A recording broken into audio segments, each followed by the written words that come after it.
Good evening, everyone. Welcome to another edition of The Gray Area. I am Mr. Bennett, partners as always with my partner, Grooming and Reviews 101, aka This is Sparta!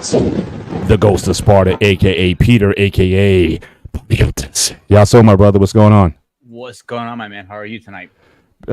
Winding down, man. Very busy weekend. Very salute, embrace the grace. Again, 183307 in the building as always. Thank you so much for joining us tonight. Thank you for the support in the chat. Really appreciate it. Lou Medic, my man. Good to see you here tonight on this show. And certainly looking forward to a good conversation tonight. As you can see, scrolling at the bottom of the screen, to Catalia, as always. Again, thank you so much for stopping through here tonight. Anton, my man, Jersey Strong. Good to see you tonight, man. Folks are ready tonight. They must have saw the caption early on, and certainly locked in for this conversation. But we're going to have it. As you can see, scrolling at the bottom of the screen, our cash apps. We appreciate any support that you give us personally, but more importantly than that, we ask that you support the BMU Network. The BMU Network again looks to provide content 7 days a week in these platforms on different topics throughout the week. And so certainly anything that you give. So again, consider giving a super chat. Certainly to support the BMU Network. Consider becoming a member of the BMU Network, and certainly spread the word in terms of the content. Certainly that is going on here. So again, definitely looking forward to a very informed and collegial conversation tonight. But yeah, man, had a great weekend. Saw my wife and I. We did a drive down the Parkway down to AC. We saw Trevor Noah in concert. Just kind of hung out 4 days, So yeah, and had a big big cookout of the summer. We usually like to do one before school goes back. My daughter, I move her back for her final year at Rutgers. Certainly next week. And so we're just certainly winding down the summer and getting ready for the fall. So, certainly lots of activities going on, but just having a good time with the fam and everything is good on this end. How about you, sir? Long day at work. Now, this was my weekend at work, so I grinded away and I made some decent food for the residents. So I can't complain there. That's what's up. Yeah. Cool. Well, tonight's show. Correct me if I'm wrong. You went to Rutgers too, correct? Yes. Figure I went to Rutgers. All three of my daughters went to Rutgers. My wife works at Rutgers, so we are RU in. We are all in on the Rutgers side. So you keep it in the family. I like that. Yeah, that's right. So go RU. So we are certainly all we bleed scarlet here. But certainly looking forward to this conversation tonight. So again, Mariana Constantine, good to see you tonight as well. Thanks for joining us this evening. And tonight we're going to be talking about nationality a bit here. And so what prompted this conversation was last week there was an MMA fight between Israel Adesanya and this guy Dricus. Hopefully I don't butcher his name. Dricus Duplessis. In fact, David, in the back, if you can share that slide. So again, he's a South African fighter. And there was a lot of, as with MMA, there's always a ton of trash talk between MMA fighters. And so I guess there was some back and forth in terms of who's the real African. And so this fighter, now he's multi-generational from South Africa. So we all know about, the Africans or the Afrikaners. These are mostly like Dutch people. These were essentially, folks who settled in South Africa. We all know about the long history of apartheid in South Africa and the breaking of the apartheid and whatnot. But certainly these are people who certainly have multi-generations in South Africa. And, I guess in this case, he considers himself an African. So he made some comments regarding his nationality. So he stirs some controversy with his comments. So in this first slide here, he beat actually Israel Adesanya, aka the Airbender. He beat him last week, choked him out in the later rounds. And so he said, "I stated facts. I am the African fighter that resides in Africa. My coaches, my team, everybody is African." So again, Dricus Duplessis, certainly after his victory, stood by those comments. Again, he got a lot of flack, and he called out guys like Israel, like forget the other. There's another Nigerian fighter who's also very famous as well. But those guys don't live in Africa. They don't live in Nigeria. Both of these are Nigerian fighters, and they don't live in Africa. I know Israel, he lives in New Zealand, and I forget the name of the other guy. He might live in the States. And, so he again, he stirs some controversy with his comments, just to give some further context on the comments that he made. So, Karamu Usman, right? So again, so the bad blood between the UFC 305 eventers has been boiling over since Duplessis called himself the African fighter in MMA's top promotion. He also suggested inadvertently or not that Adesanya and Francis Ngannou, respectively, claiming welter, middle, and heavyweight belts weren't true victories for the king for the continent, asking, did those belts ever go to Africa?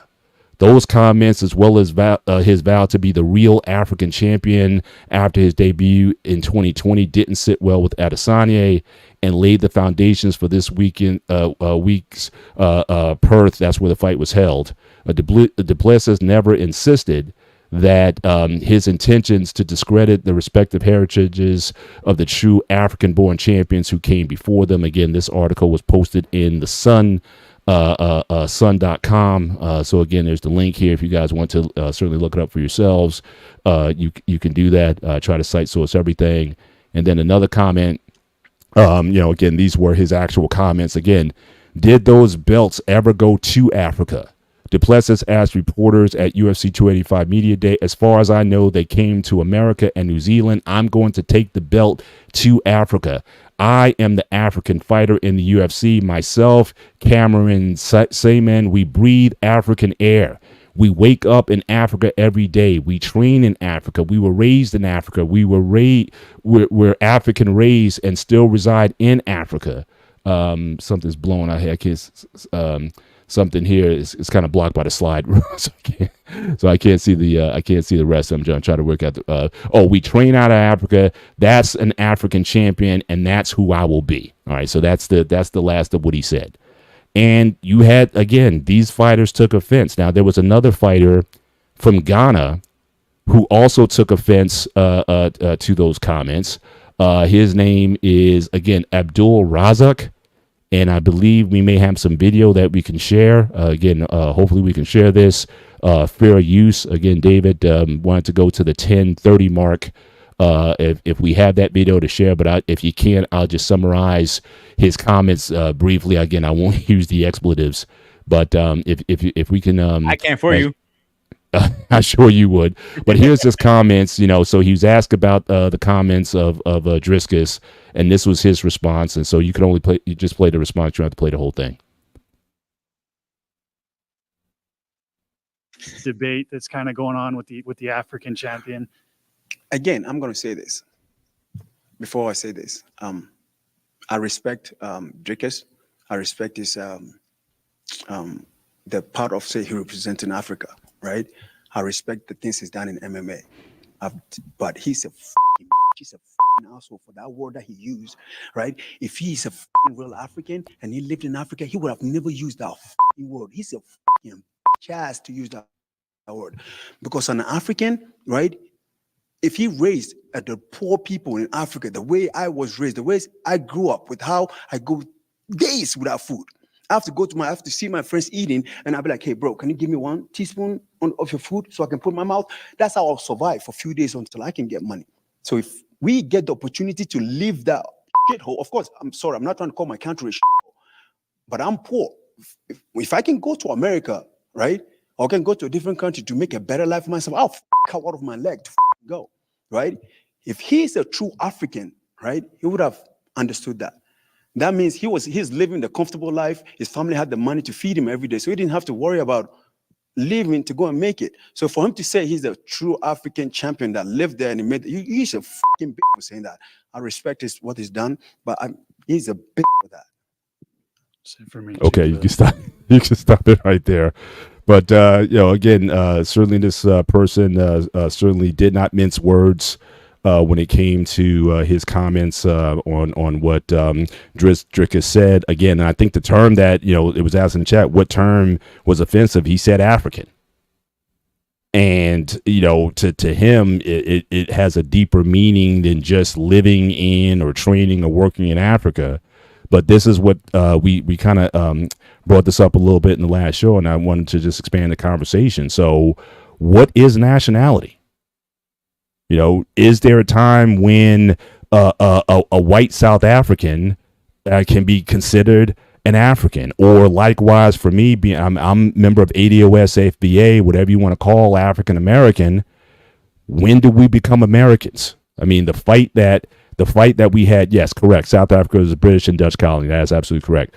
Certainly the fight for African Americans in America has always been, when do we finally get to be called Americans? So for hundreds of years, we were enslaved in the country, certainly not full citizens. And even after the Emancipation Proclamation of 1865 and the 13th and 14th Amendments, and you had the Civil Rights Act and the Voting Rights Act and all those things that are out, people are still asking the question, are we still Americans? What makes an American? We even have conversations today.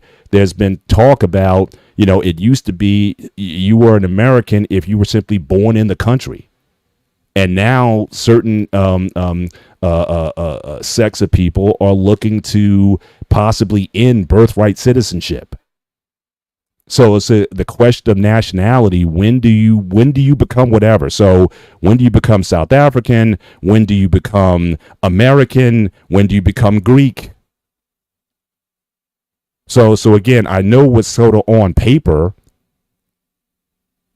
but as far as, in the minds of the individuals, when does a person become whatever that nationality is? Not just in title, but also in rights, and even just a sense of feeling that they belong to the country, or will they always be a segregated class within the country itself?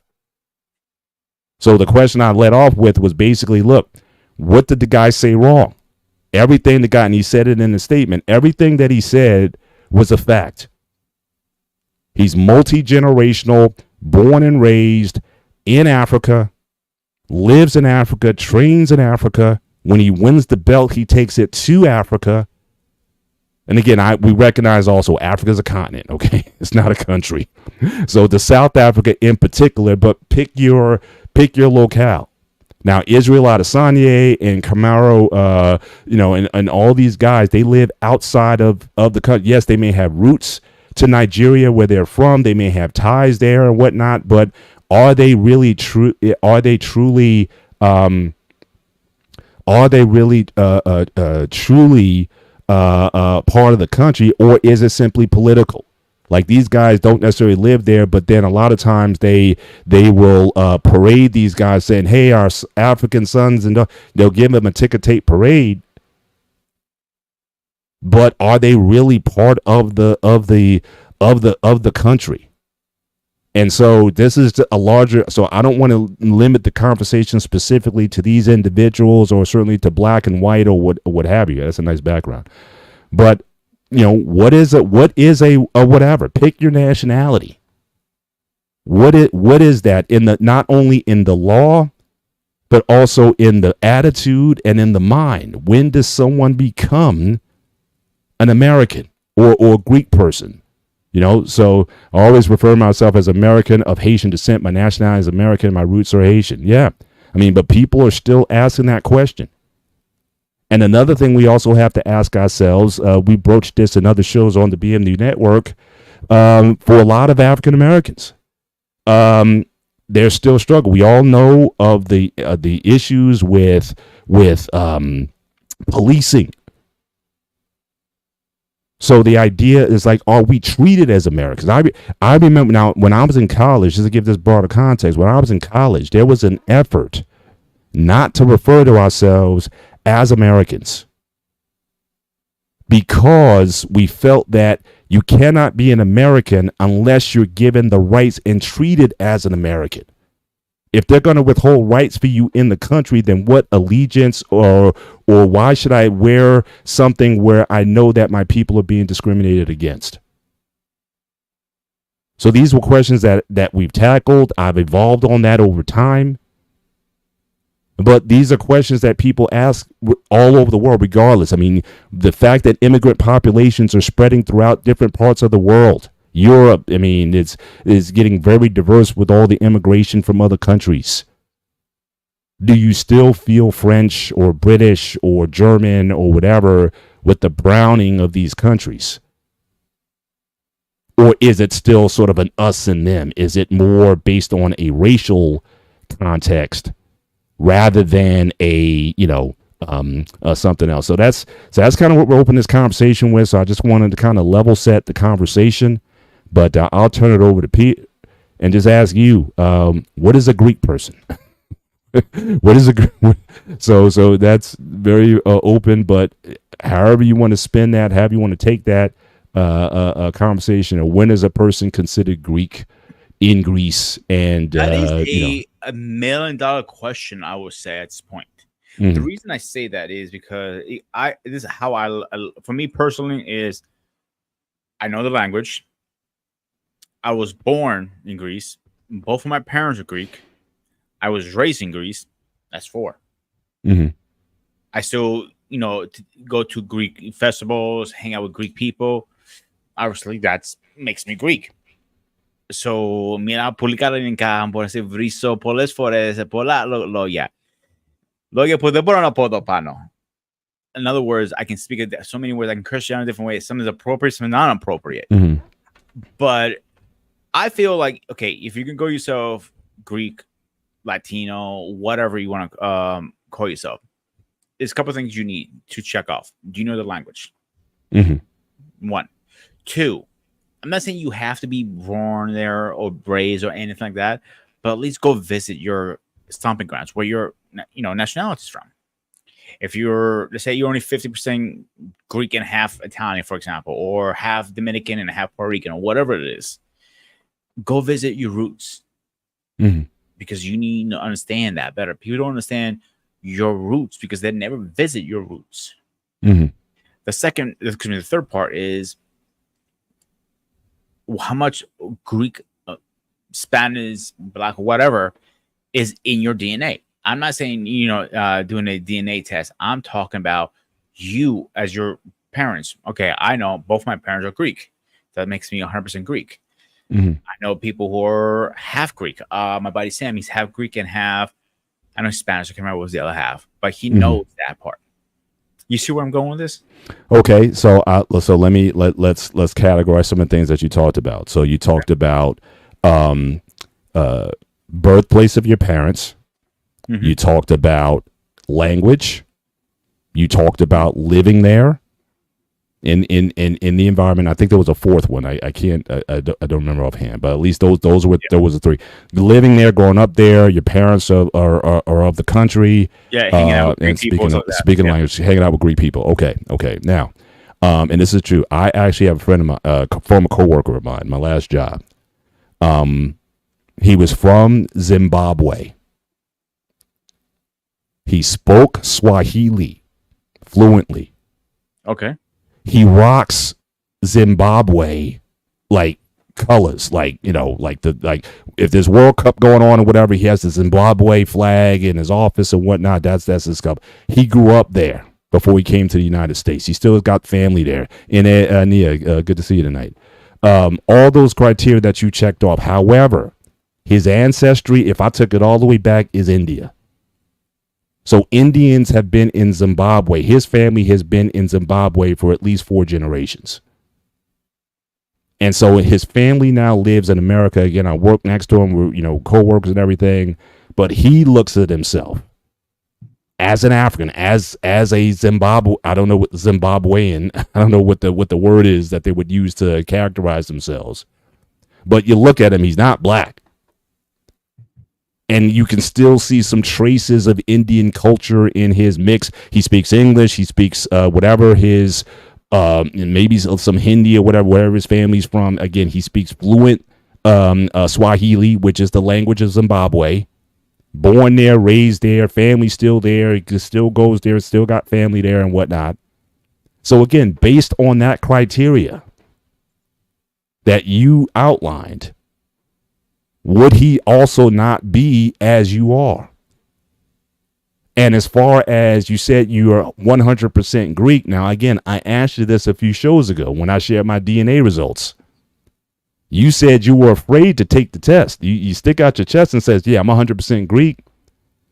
How much of that are you willing to spend the $70 and go to Ancestry.com and get that DNA test? Maybe you're 75% and mixed with something else. Maybe you're not 100% Greek. But even if you weren't, let's say you find out that you're 65% Greek, 30, maybe 25% Roman, and 5% Portuguese, and 2% British, or whatever. I mean, back in the day, people were warring, spoils of war. You go in, you conquer the people, whatever, and you sleep with the women and everything. So they say, what's that conqueror? They say Hannibal. They say like Hannibal's DNA is in like half the world population. I remember hearing some crazy stat like that. Like Hannibal's DNA is like in half, because when they went into places, they bum rushed it and they just impregnated all the women. That's what those guys did. So I got a little feedback on this. My cousin, before our family drama started, he actually got a DNA test or ancestor, whatever this test is called. And he found out he has. There you go, like 35 ounce, 35. Loose, you can find Lou, out right you're now. not helping me here. Mind your business for once. If you're willing to spend all that money at Comic-Con, you can spend some 35 ounce for a test. And find out. You're banned from Comic-Con. You're banned. So come on, so again, it's but I'm just saying, but even if you weren't, all right, would that make you any less? Your love of the country, your patriotism, whatever, would that make you any less if you came out, if you were not all, full 100%? Would it matter? Okay. I want to say you have to be 100%, at least a good percentage. Let's say the minimum, the low number, I'll say maybe between 30 and 40%. I think it's fair. Okay, yeah. I think I was giving you credit. I said 65. I said I didn't even go that far. I'm saying if you're 50, if you're 51 point percent, whatever the number is, whatever it is, you're the majority of that. Mm-hmm. Would that make says right, the late white supremacist Billy Ray Cobb, he offended he offed himself after he learned on the Trisha Goddard show that his DNA results showed that he was 14% Saharan African. Yeah, I mean, look, if you're go ahead, Paul. Go finish what you're gonna say. But I'm saying if you're in America, like Michelle Obama is related to Dick Cheney. They're like eighth cousins or whatever. And so, that being said, so again, if you're in America, nobody should be walking around saying, well, I'm unless your parents just got off the boat. If you talk about multi-generational going back 200-300 years here, you may have something of a little everybody, like someone guy just commented, is really no one's really 100% of anything. Yeah. He's right, and they also said nobody, also 100% pure nothing, and he's right about that too. So I want to go further back on a comment he made about Greeks. Actually, Greeks were also another hated group, and that is true. Believe it or not, we we're probably the second hated group or third or something like that, because we're like, if I give you the number how many Greeks are documented are in the United States, you're gonna fall off your chair. Well, I guess, what would you say? What number would you say? How many would you think you're in the United States? How many Greeks are what? Undocumented or? Are documented in Greece. I mean, not in the United States that we know. How many are documented? Yeah, we know. Okay, how you have like say Spanish people are like 50% or 50 million or something like that. Oh, okay. I would say offhand, and again, I don't know the number off the top. I would say maybe there might be like 10 million Greek people in the U.S. 3 million. 3 million Greeks. That's it. That's it. I'm surprised. I thought I'm like an extinct species here. But so by that said, though even if you're not 100% Greek, you say you're half, or 30% or 40%, whatever percentage you are. That's why, we were raised, and I'm not saying this is a good thing. Always, we should be proud Greeks. My fat Greek wedding is the best example when they say, talk about, be a proud Greek. You're a Greek. That is built in our heads as a kid. Right. And there's nothing wrong with that, but some people take it to extreme. Like, I know some people say, well, if you're not Greek, I don't want to deal with you. Like, I'll be straight with you, dude. Like, I know I can realistically, like, as I'm getting older and grayer, is the chance of me meeting a pure Greek woman or any Greek woman in States to actually marry and have kids is very slim. I'm not saying that's slim to none, but it's slim.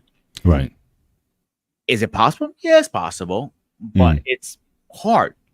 Most of the guys I know who are married to Greek women or Greek usually go do the passport bros. Travel to Greece. They're there for 3 months for one reason: to meet a woman. Right. They bring her back. They marry her. But I would still go back to the question of, even if you went to Greece, this is what I'm at. Like, if you look at the Greek population again, Greece has a long history, wars and conquerors, and you said there were black. There were a better example. There were black Greeks. There were. I mean, yeah. I'll give you a better example. Let's talk about King Constantino III. Right. He's been passed down to crown from his generation to generation. So his cousins are King Harry. No, this is his nephew. Excuse me. And who's the king now? What's his name? Who I'm talking about? Who's the king in London now? The king in you mean Charles? Okay. Charles, yeah, that's Charles, his cousin. So, but he's not Greek. But his father was Greek. So here's where it gets tricky now. All right, when he was a prince, and it was half Greek and half German. So when he traveled to the UK and he met Elizabeth, they gave him two choices. If you want to continue being, with her, and you want to marry, you have to surrender your. I remember that. Yeah, that was the father. That was Elizabeth's father. That was Was it Edward? I think his name was Edward. Yeah. I remember reading that story about him, that he basically he was of Greek ancestry, and he had to give up some of that if he wanted to marry Elizabeth. So yeah, it's definitely a lot of rules there, especially with royal bloodlines. Prince Philip. So certainly with royal bloodlines, certainly there's so, let's use that for example now. All right. Right. So King Constantino III. How do we know he was pure blood? Because when they started this whole modern monarchy, it came out of UK.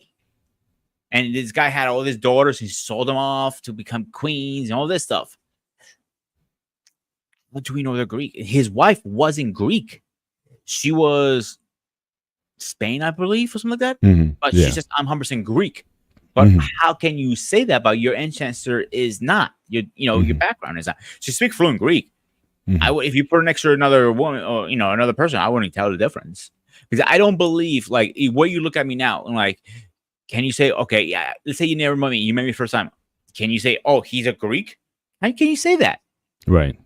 Like, yeah, I don't know if there's I mean, there's a Greek stereotype, in terms of the kind of heavy set, the curly hair and whatnot, but it's not it's hard to put those kind of tropes on people. This is a Greek guy I know very well. He's big into YouTube, he's a model and all this stuff. So David, when you can share, go ahead. So when you see this picture, do you think he's Greek?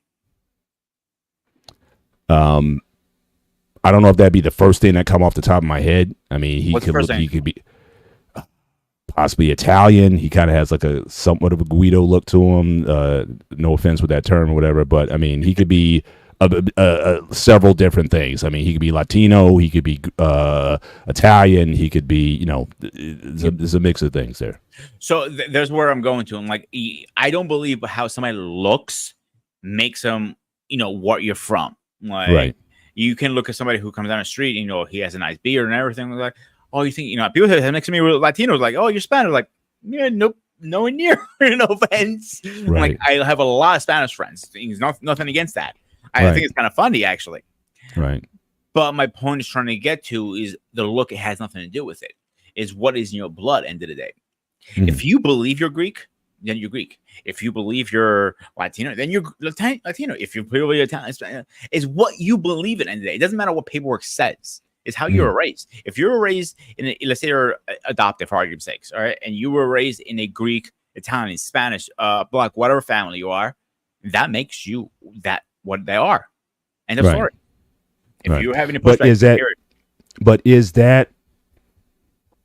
I'm gonna push back a little bit. Is that true? Like Giannis, right? Giannis Antetokounmpo, NBA player. Now, again, if he was obviously because of who he is, and I've seen this a lot with like a lot of these international celebrities and international athletes, especially we just saw the Olympics a couple weeks ago, and you got all these teams, especially if you look at track and field, you got countries that are like Scandinavian, they got black runners on the team or whatever. Take away who they are as far as what the perceived value to the country is. Do you think they would have the same perception if they were just Joe Blow if Giannis was just like a sheet metal worker in Greece, would he have the love or the adoration or the respect to say this is a Greek person? Or would he be looked at as like an he's a Nigerian living in Greece?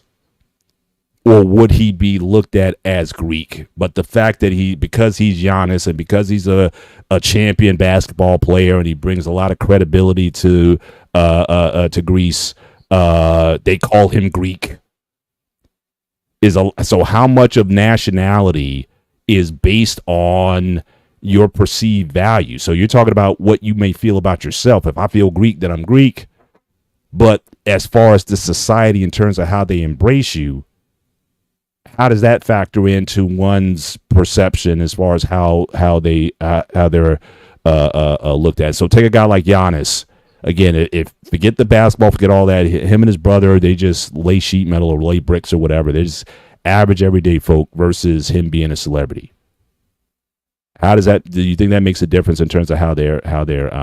Yeah, we know that. We know that. But the idea, though, certainly when they go there, they're like like long lost brothers of Greece or whatever. That shit, yeah. They do the ticker tape and they do all that kind of stuff. Yeah, they're part of us, But is it because they are really looked at as Greek, or is because again it's the cachet that they come with? What do you think about that? That's a hard question, to be honest with you, because that can go either way. Because you can look at it as he says he's Greek, he's Greek. Most people who say their nationality, are you going to question it? If this guy comes out, plays in the NFL, all right, and he says, I'm Greek. He's last name is Greek, but he's not born, he was adopted. Mm-hmm. We're not really going to question it. One time we question it when it comes to when it comes to the politics, that because you want a DNA test and all this bullshit, right? But if somebody comes up to me out of the street and sees my Greek tattoo, and he goes, maybe I have my arm like sleeved up or whatever, like goes, hey, are you Greek? I'm like, yeah, I'm Greek too. I'm like, oh shit, hey, what's going on? I'm like, I'm gonna do something like whatever, you know what I'm saying? Mm-hmm. But I'm not gonna question it. Who am I to question it? Mm-hmm. I know a bunch of people who are like this African woman who comes to my church and she says she's Greek. I'm not questioning it. Who am I to question? So you would look at her as the same as someone of Greek lineage? Yes, absolutely. Would she be? Mm-hmm. She's part of my church. She speaks fluently and everything. I have absolutely. Why would I question it? Who the fuck am I to question that? I'm not God. God's the only person who's going to question that at the end of the day. But I'm going to use God for this example. We always talk about nationality, so much in everyday talks. But we all come from the same root, from our great grandfathers are Adam and Eve. Right. Technically, we're all from the same blood. Yeah, and that's even. Look, if you don't want to use even in anthropology, the first human or Homo sapiens is from Africa. And even in the Bible, Adam and Eve, they're listed as being from Africa. So you don't have to take that in a little religious sense. Even the archaeologists have traced, and even the DNA tests have traced the original Homo sapiens ancestors to Africa. So right. So we all come from a common ancestor. So again, part of this conversation is when it comes to racial groups. That's why I don't even like to even use the term race. I don't believe in race nor race theory at all. Thank you. And but we know from the history. In fact, if you could just do a Wikipedia search on scientific racism on Wikipedia, it gives you a bibliography of where all this stuff started. So basically, Europeans kind of went to Africa and they just started do their observation. They just came up with all these racial theories, but those theories had consequences for everybody that we're still dealing with today. I think there was a time, Groomy, you said there was a time when, people back, if you go back far enough, there was no such thing as Greek at some point. I think you had mentioned that on one of our earlier shows. It was like Greek didn't become a thing until a certain point. You know what I mean? So it's definitely shout out to Braxton. So they're having certainly a good combo in the chat. Keep it lively in the chat. Certainly we appreciate you guys. All we ask is we keep it respectful. But comment and question is, back in the day, Greece, it was Greece. It was there. It's always been there. It always has been there. But they never called themselves Greeks. They called them Athenians, Spartans, Andreas, Crete, whatever town you lived. That's where your nationality was. Well, you were an Athenian, right? But let's go to this. What happened? You move from Athens to Sparta. Now you become a Spartan. Mm-hmm. That's a good. It goes same thing we're talking about now. Yeah, it's like, at what point is it? And then again, depending on how much of that is based. What is that even based on? If you become a Spartan, you move from Athenian, you become a Spartan. What is that even? Is that based on your ability, your contribution? Do you pay taxes? For these guys, like going back to the start of the show, the MMA fighter, he can ask another question. Do these guys even pay taxes in Nigeria or whatever? Or are they? Very good question. So he could say, look, I live here, I work here, I fight here, I do all this stuff, I pay taxes here. So is he wrong to say that I am more African than these other guys who live out the country and they do they do certain things? Yeah, Dave, you can certainly come on up, certainly anytime you want. Again, we're not going to have a call-in show. I think we're due for a call-in show in the next week or so. So certainly if people want to chime in, certainly on any of the conversations that we've had over the last few weeks, certainly you can certainly bring this topic up again and we can certainly go over it. But we're not going to have a call-in show tonight. But again, we just certainly want to get through this conversation. But David, I know you've been certainly in the back listening, and obviously, being Nigerian yourself and these athletes being from there, and just looking at the statements that were said by Driscus, what was your initial visceral reaction to the comments, and then just based on where we've been going with this tonight, does he have a point? Or at what point, let's say go 200 years from now, him and his family still living in South Africa or whatever, will he ever be a quote unquote African in the eyes of most black Africans or whatever the designation is? So I just want to get your initial reactions to this, and you can take it wherever you want. And you have the floor. I won't interrupt you. Here's what I know about being African and what not being African. Dupree's last name was not even an African last name to begin with. Mm-hmm. That's number one. Adesanya, Israel Adesanya. Adesanya is actually a Yoruba clan. Yoruba, okay. Keyword, Yoruba clan, as well as Usman. My last name, Ayeni, have a long history. It's a clan last name. So when that idiot said that thing, talk about Israel at the time is not African or true African or Well, Not only to be honest, he did not say. Just to clarify, he did not deny the ethnicity. So they weren't the truth, but he says, "I am the truth because," and he listed things because I live there. My family's from here. I live, work, train. The championship comes here. So he defined himself as the African, but he did not deny the Africanness of these other guys. Just to be fair, I just want to make sure that I know that context. you feel on that, but here where you have a bigger problem. Okay. It is known that a lot of Nigerians go to other countries to make a life for themselves, and they end up coming back when they retire. Mm-hmm. Adesanya not only have a huge family in Nigeria, even when he won the belt, there were pictures of him side by side with the previous president of Nigeria, where it's a cultural thing. Whenever they have a celebrated athlete, they bring their pride, they give it to the president. They do it what they call a portration. He did it. Usman did the same thing because they're both Nigerian. Mm-hmm. They were rated throughout the country as national hero. He even went to his village where not only where his father grew up, his mother grew up, he have cousins, distant cousins, and then some to celebrate it. Mm-hmm. The issue when he was trying to throw that jab, he had to be careful with that argument because first and foremost, yet you are multi-generation, maybe 2 or 3 generations. Your original family took that place, which has been proven it was a Dutch keyword Mm-hmm. and British colony. Mm-hmm. You have to let that sink in. Mm-hmm. Both British and Dutch colony came into South Africa and divided a certain way. Right. They stay behind in the hope of controlling the natural resource that reside in South Africa, right? When they got their power back at the time, it was all over the news whereby they were taking farmland from the white counterpart and giving them back to the black. Mm-hmm. Even though they rightfully owned that the mistake they made, they didn't have people who know how to run those farmland, which is kind of ironic.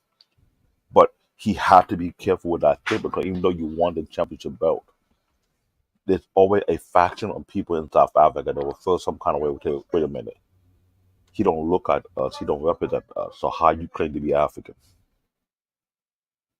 Recently, a few years back, I found out we have people who migrate to my country from India, and they call themselves Nigerians. That blew me off. She said she was born there. Keyword, born there. Now we all know every country have their own laws about who can be considered a national citizen of their country, depending on what criteria. Am I right or wrong? Mm-hmm. The same thing applied to the U.S. Same thing applied to any other country. I think the problem come to play is one has to be humble and to be careful not trying to throw your weight around thinking that you are more of an original African or original Greek than the other person. If they want to go down to your root and find out that you really don't belong here, because when that's the argument that is deeply rooted in Africa to this day. Because if you're not part of a particular clan, remember you had the comment about the Yoruba tribe, the Igbo tribe, the Hausa Mm-hmm. tribe. Mm-hmm. My last name is part of the clan. The Italian last name is part of the clan, as well Usman. Mm-hmm. We're a clan name that have 3, 4, 500 generations. Same to with my last name. Same to with the Italian last name. And they have every African last name have meaning. Right. The reason their name originate from somewhere. Mm-hmm. You did that type of conversation, kind of like you're opening a Pandora box that you're not ready for. True. True.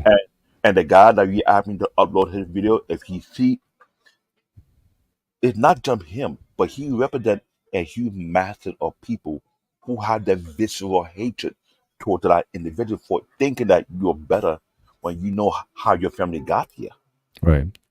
Because I was watching a documentary, not documentary, with a video. A pastor in the Igbo church was saying that a white person who came to Africa before capitalism came into play. They Mm-hmm. said when they came to Africa, there was no beggar on the street. No one spoke about that. Mm-hmm. It was a white man who came from Europe who venture into Africa and know that as he go throughout the whole entire continent, not want to ever see a beggar on the street. Mhm.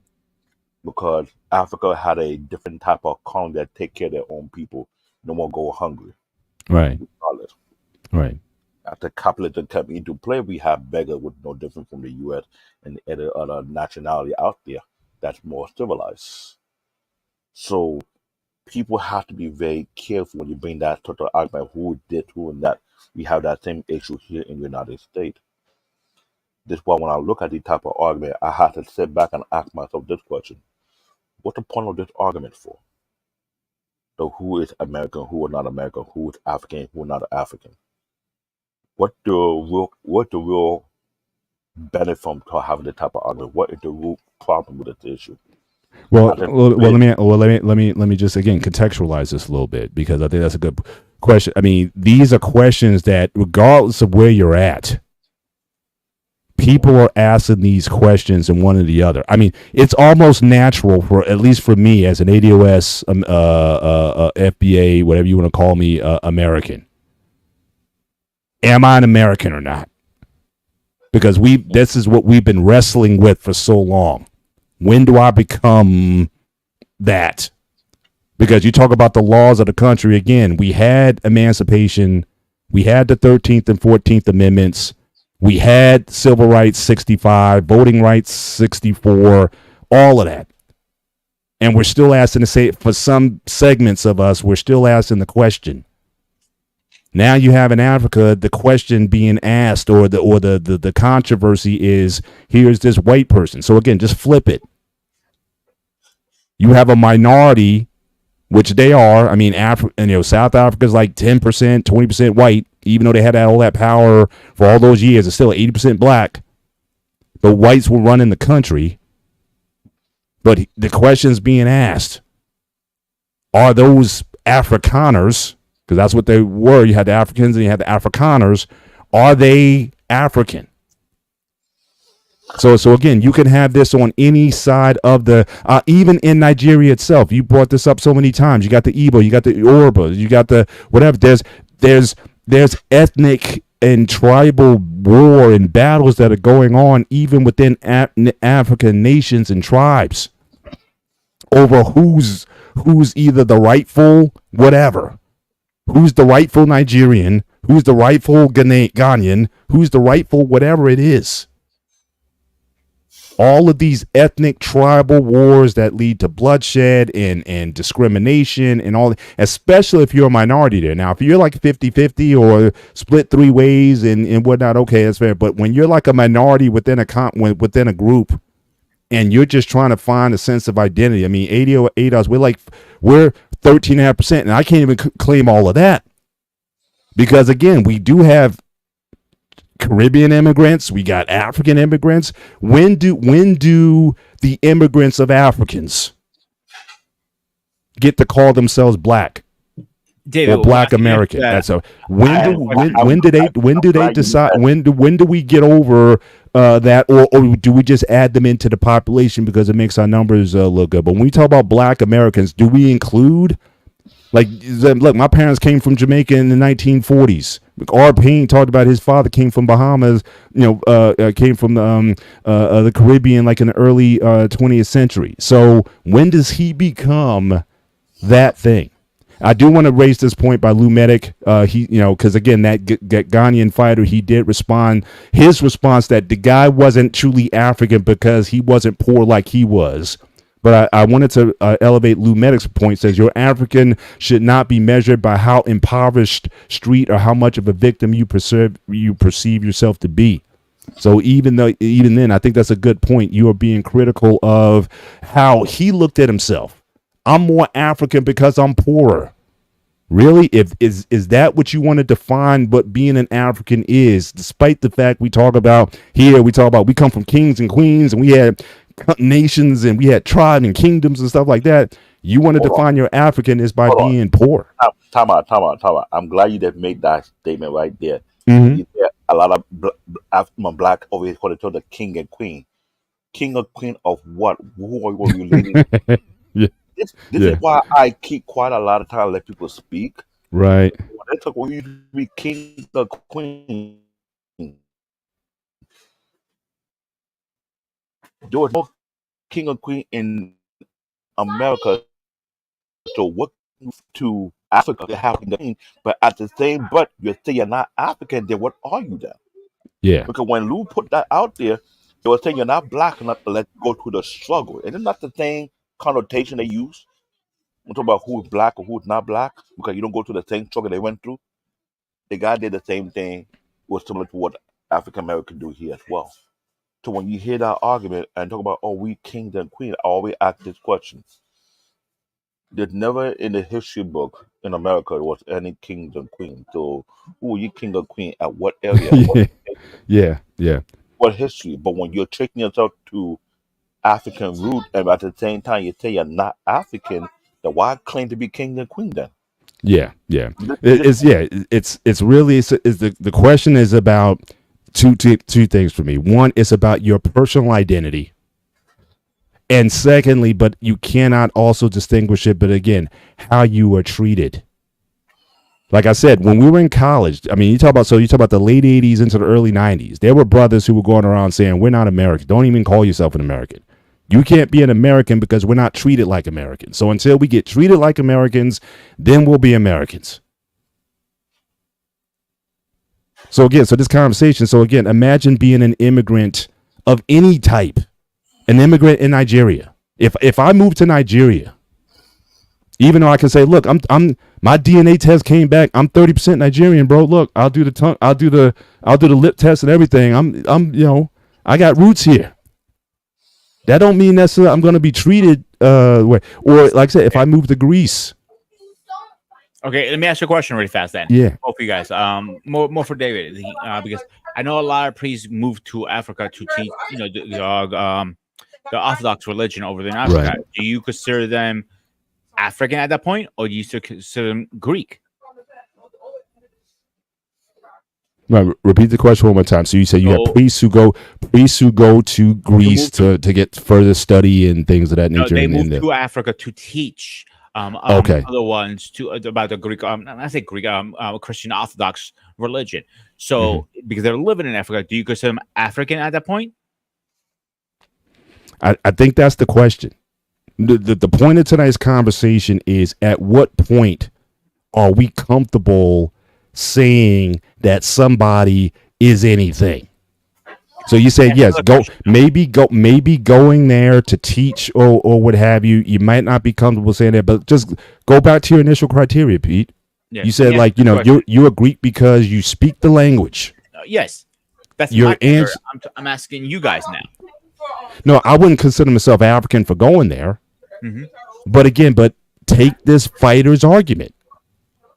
If his family's been there for however long, he doesn't know it. Just like the friend I work with, if you do his DNA, it's Indian, Asian Indian, East Indian. But Tanzania is like he knows Tanzania and he knows America. He's more comfortable with the Tanzania. He goes back home. He went to Tanzanian schools, and most of the students he was with were black, and that's the closest thing that he recognizes as being home to himself. At what point would I say to this person, nah, you're still not Tanzanian, bro, or to this guy Driscus, no, you're not African, bro. Now. Let me ask this question. Catch 22 now. Tom Hanks, he owns a house. He owns a bunch of property in Greece. Would you, not me, would you guys consider him Greek at that point? And pay taxes and everything. You said he owns homes, but does he live? He has citizenships and he only pays taxes and everything. The only thing he's not Greek. He has what? You said he has Greek citizenship? Yep. So hang on. So Greece, you had dual, or do you have to get one up or the other? Oh, you can do. You gotta do. I have dual. Are you dual? Yeah. Okay. Will you consider Tom Hanks now as a Greek? I say that for a reason like that. Not me. You guys. That's based on what we're saying. Who can argue it? He could go and look. Hang on. I'm a citizen there.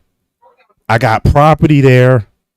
And now I don't know if he speaks Greek or not. If you want to, if you want to He's use, not fluent, but yeah, he speaks. if you want to use language as a criteria, what if he has again? If he had kids, again, at what I just want to kind of get a general sense of where the line. And I'm not saying we're not going to come to consensus on this. We're not going to agree. This is again, it's simply that it's simply to have the conversation.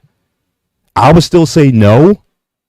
But if he said, you know what, if he's moved to Greece, he settled there, he had kids, multi-generational kids there, would I call those kids Greek? I might be more settled in my mind to say, yeah, those are Greek kids. If they're there, over that time. If you serve in the military there, because again, you said they get drafted in Greece, right? You got to serve so again, you serve in the military there, you pay taxes there, you speak the language there, you'll basically die. So you're basically saying I will die for Greece. If the war comes on, if I hear that siren or whatever, whoever's coming at us, I'm taking them out to protect the quote unquote the homeland.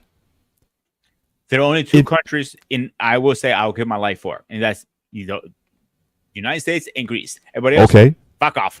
But okay, so what if U.S. and Greece go to war? Who you picking? Man, you gotta throw that 21. I'm just saying. So again, it's if you talk about people who live by that, this guy Driscus, would he die for? If he had to be drafted into the South African army and go to war to protect South Africa, if he would do that, would he be any less South African than the darkest skinned South African in the country at that point in time? I don't know, but I'm just saying. But this is one of those moving targets that a lot of people, that we're I don't think we'll ever be settled on. Honestly, but again, every time it comes up, it sparks this kind of conversation.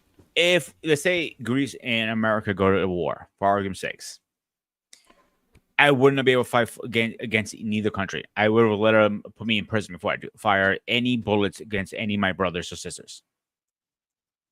And that's being honest. Mm-hmm. Yeah, so conscious objector.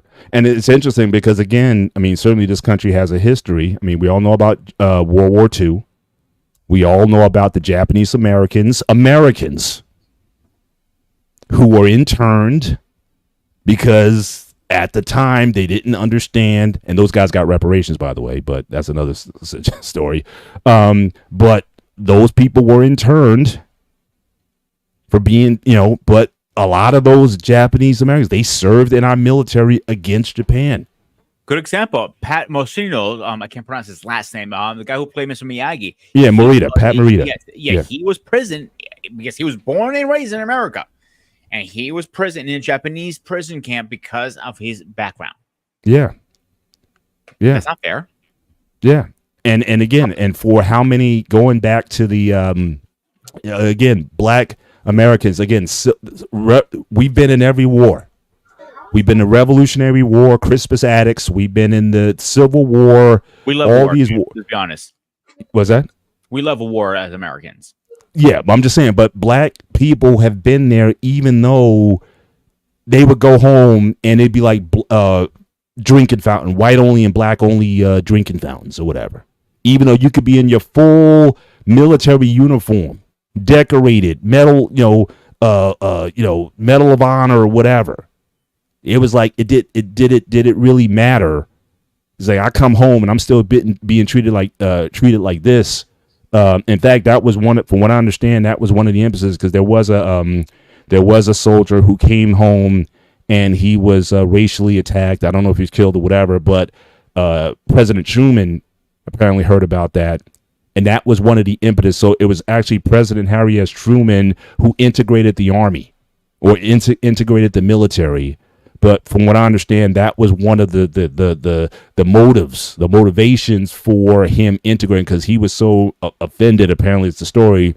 He was so offended by the incident that, wait a minute, this is a guy who served his country in a segregated unit, and he comes home and he gets treated like whatever. Shit. Like, now we gotta, so so we're integrating the military.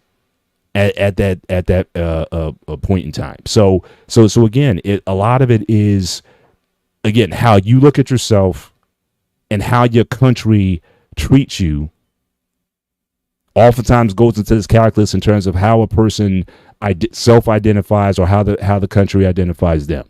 So it's definitely so again when that sort of thing goes on, it definitely 47 or 48 is when the military was integrated. And that was again Harry Truman was the president at the time. Yeah, correct. So again, these are things that are and Pat Morita served in the 447th U.S. Army. Again, salute to him for that. Actual fun fact: the medal you saw in Karate Kid, that was his real medal. That was his real one. Wow. A picture of his real wife, actually. Yeah. So he was honors, and he didn't do anything. He did it. He got drafted, and he did his job at the time. Mm-hmm. But then he threw him in a prison camp. Come on, they're going too far for anybody. I think as Americans, we should be able to live free. And back then, you had no such thing as free back then. Mm-hmm. Can I add to the conversation? Because I remember Sure. I highlighted a comment that his get of view were talking about king and queen. There was monarchy in Africa, there's monarchy in Europe, and monarchy in Asia. But if anyone want to do their homework properly, during these monarchies, there was an exchange that going back forth. Yes, there were black people. There were black people in Greek, but they came from Africa due to certain exchange that agreement be made. I'm hoping that they can break it down when he do come here, because I think the problem with people with history, people don't want to give the actual history that took place. There's never been monarchy in America. Let's keep that 100% clear. There was monarchy in Africa. There was monarchy in Europe. There was monarchy in Asia. I don't know about South America, but I know North America there wasn't monarchy. You have Native American.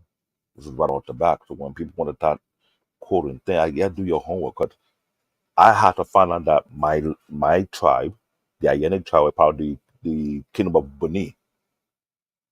That was a huge kingdom in Africa before they got broken down to multiple countries. Mm-hmm. So there's a lot of root information that people have to take their time to study properly in order to base on what we think it is. I'm more about fact and data. I'm not here about how I feel. Mm-hmm. Because when you start to like you take your DNA test, right? You say you're 46% Nigerian, which means there's a chain in between that makes people where your foreparent multi collide with not saying collide, maybe with somebody else from a different race. Correct. That have a split of DNA. Right. And sometimes people need to forget there's so much history that we have not been taught in high school, because you don't know about American history, you don't know the full detail of European history or African history or the Chinese history, how many dynasties they went through, who is what. Sometimes you have to be careful about that line, because the thing I know right off the back, when you do your homework, you have to understand how history was created. You have to understand what took place, what happened. When you talk about Pat Maria, one of my favorite icons in martial art, also the Karate Kid was a very iconic movie. When you mentioned that, I did the homework too, and I found out it was legit. I was like, wow, how you pulled that one off. Mm-hmm. But people don't understand his work, his plight, or what made him go through what he go through. Because sometimes we negate other people's history and they say it's not that important, where everybody's history and their journey is actually important. That's why I'm shaking my head, because it is very important where you come from, because your journey is who makes you sometimes. It doesn't matter if you're whatever you consider yourself, but that journey is how you become what kind of man or what kind of woman you become at the end of the day. Because that guy went through hell and back. Let's be straight up here. Yeah. We know his acting career didn't pick up that well. Mm-hmm. His comedians went really well for a while by Drive. He was literally about to lose his house. Like, he was literally on ends meet. He was literally surviving on ramen. No pun intended. So people forget where he comes from. And look at him now. He's an icon. He's a legend. And he wasn't always looked like that. He had another argument. And hang on 1 second there before you said. Also, he wasn't the first choice for Mr. Miyagi. He grew a beard and then he changed his voice. And then he goes, "Oh, that's Mr. Miyagi. Get him in here." And like, he was the last choice after 20-something people. Just saying. Go ahead, Dave. I'm sorry I cut you off. But here's another argument that I have come to my mind that I've been trying to figure out for so long. I got a better beard than yours? No. the Jewish community. People have been trying to say that Israel does not belong to these people, they're not real Jews, but keep people forgetting if you go back 1,000 years plus, the land was taken from them. Correct. They got broken down to different groups. They went to different. This is why I say people who don't like history should not talk anything about history. Right. Because you cannot go that far back to know where people originally came from and how they lost it. Throughout history, we know about wars. The winner take the spoils. Some people lose their land. Some people lose their identity. They end up being moved from one area to another area. People talk about slavery. The person who was doing that slavery during the olden time when civilization have not existed yet, but they have monarchy at that time. The problem with people is just that I don't think people don't want to embrace or see what actually took place. It's more about rewriting or saying that never happened, but yet you're neglecting the people who took so much effort to maintain those certain history Hmm. so that you can have a trace where you usually come from. Because imagine how I didn't know that New Orleans was purchased from another country before they sold it back to America. Hmm. I didn't know about that part. Yeah, Louisiana Purchase, right? There's many things that took. I didn't know that Haiti was responsible for the United States independence until I learned that here. I think the problem with people, you cannot recreate your own history if you ever take the time out and go to the people who have took their blood, sweat, and tear to document these things. There's a reason Right. why we have that issue about there's misinformation been going on and disinformation been going on because for some reason, all about nationality. I say I'm a Canadian born Nigerian because I was born in Canada. Hmm. Both my parents are full blooded Nigerians. There are multiple generations of their family go way back. Right. My father's side, royalty. My mother's side, royalty, royal bloodline. And Right. actually, they're for the main branch or for the other branch, but they're part of that particular lineage. Right. You can't tell me otherwise. But when Okay. people don't, So let me ask you then. Okay. So again, your background and whatnot. So again, how many generations before? So your kids, your kids' kids, your kids' kids' kids. At what time point, or do you think there will ever be a point, will they be considered red-blooded Americans? that's a very good question. Because, like I Because said, you're very diverse. Born in Canada, you had that. You're the mother of your children. I believe she's from Caribbean, right? Trinidadian, Trinidad. So they are Canadian, Nigerian, Trinidadian. That whole mix of stuff. But when do they become Americans? America. Put that on it. I want when they become America. that When no, does that what happen for you? that is a very good question. I don't know how to explain that because what you did point out there is very obvious. Because people be forgetting family do migrate over the period of time. It depends what choice they made or what situation that put them in that predicament. Hmm. There are a lot of immigrants who left Africa due to multi-war that expand beyond 5 to 10 decades that never stop. Hmm. There was a particular tribe that got wiped out before I left Nigeria that used to own the black gold that we have today. Right. That clan is gone, clean. It is any survival. It's a miracle. People don't think about these events that actually take place. There are a lot of cleansing that going on in the Middle East that certain tribes about to be eliminated because of what? Because they're not the part of that particular set in the Islamic group or what thereof. History always happen and continue to happen without us even knowing because we all focus on ourselves, but we don't realize this part of a bigger picture that's taking place. Hmm. So when we want to talk about who would our identity, who our origin, let us ask the question: when your parents came here, why did they come here? What was the reason behind it? Did they have no other choice to stay back? Why is that? Hmm. People don't think about it. During those who escaped from poverty during the what 14, 1500, the Irish, the Jewish, when they're coming here by boat, what were we for them coming here? Why didn't they stay over there? Don't even think about that, did they? Right. I can't control what happened in history past, but I can understand and embrace it. No one can. Let me be honest though. How many people can live back 300 years ago when it's that drastic and can say what they say now over there? Would they able to Right. voice their opinion without having pushback that could Right. be illegal? Right. We're in a very civilized society right now. Mhm. But 200-300 years ago, it wasn't civilized. So, do they have a say in what can be done, what cannot be done? Let's think about that. Right. Right. Pete. You and I, you know, I like to mess around with history and figure out why, how people Right. survive such harsh conditions, how they made it through, and we ask ourselves, can I go through what they go through? Yeah. So here's a couple Grooming. things.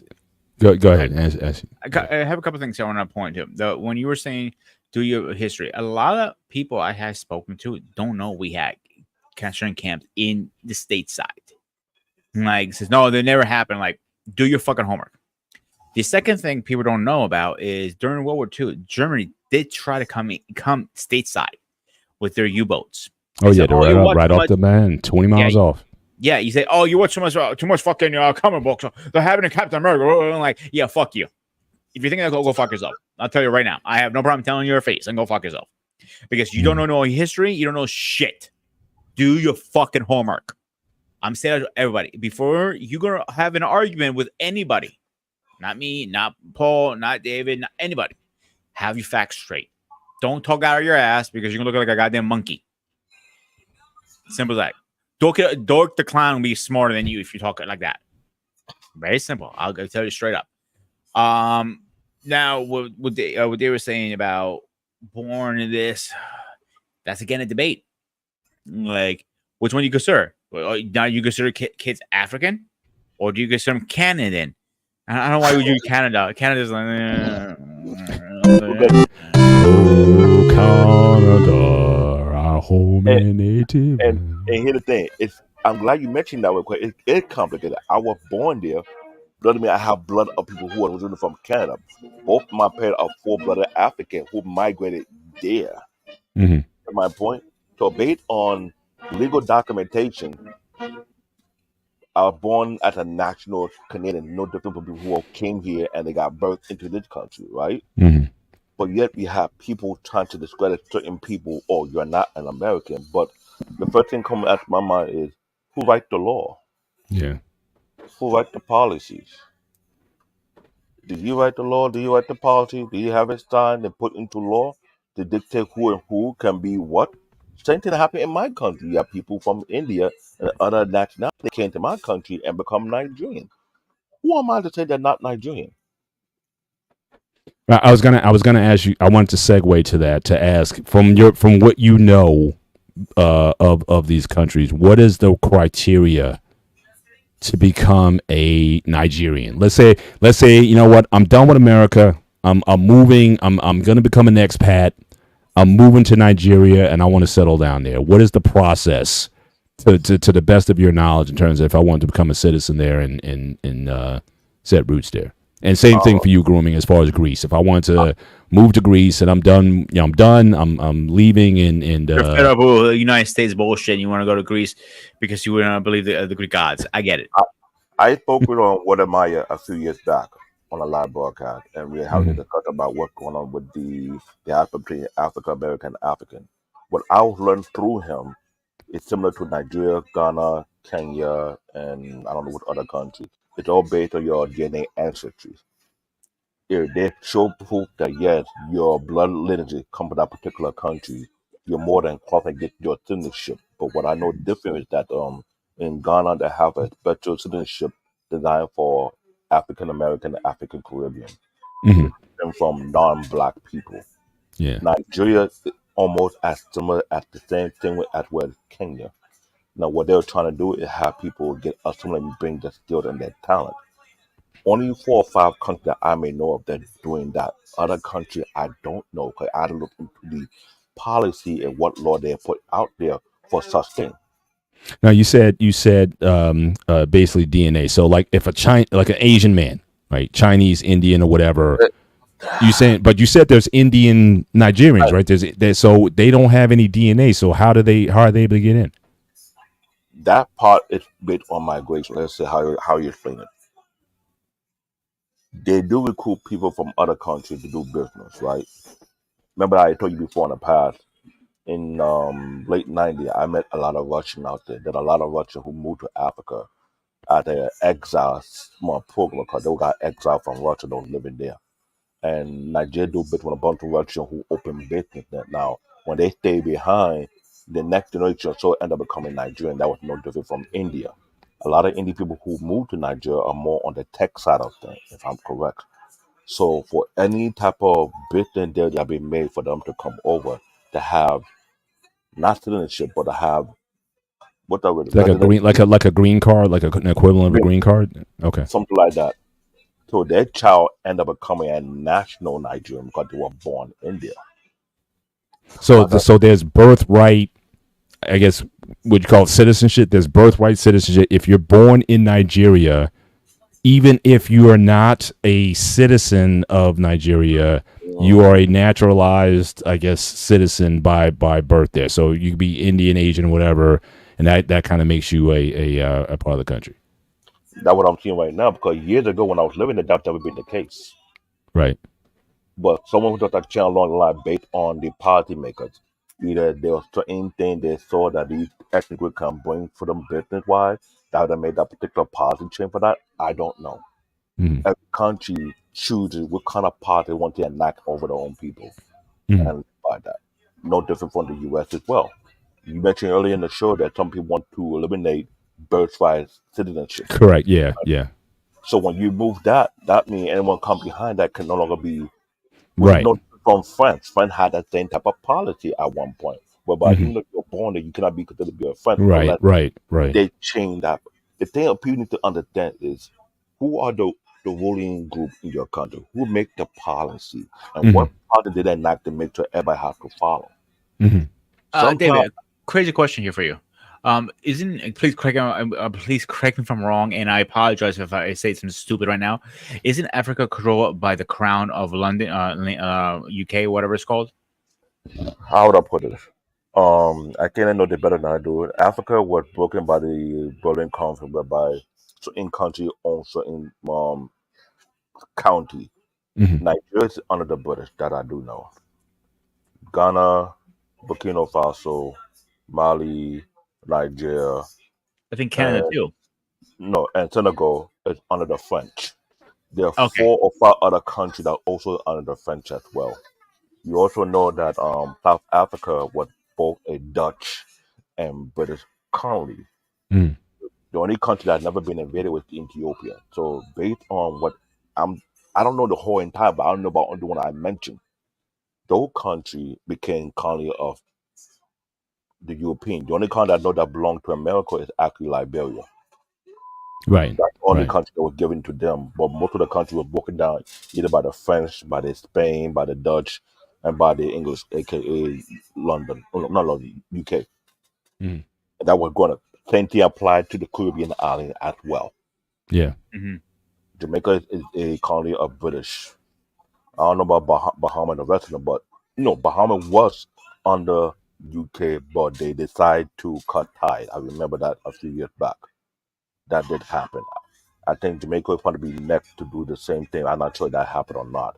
When it Right. comes to Yes, aren't some of these countries they're trying to break away from? I know that was a big controversy when Charles was became king.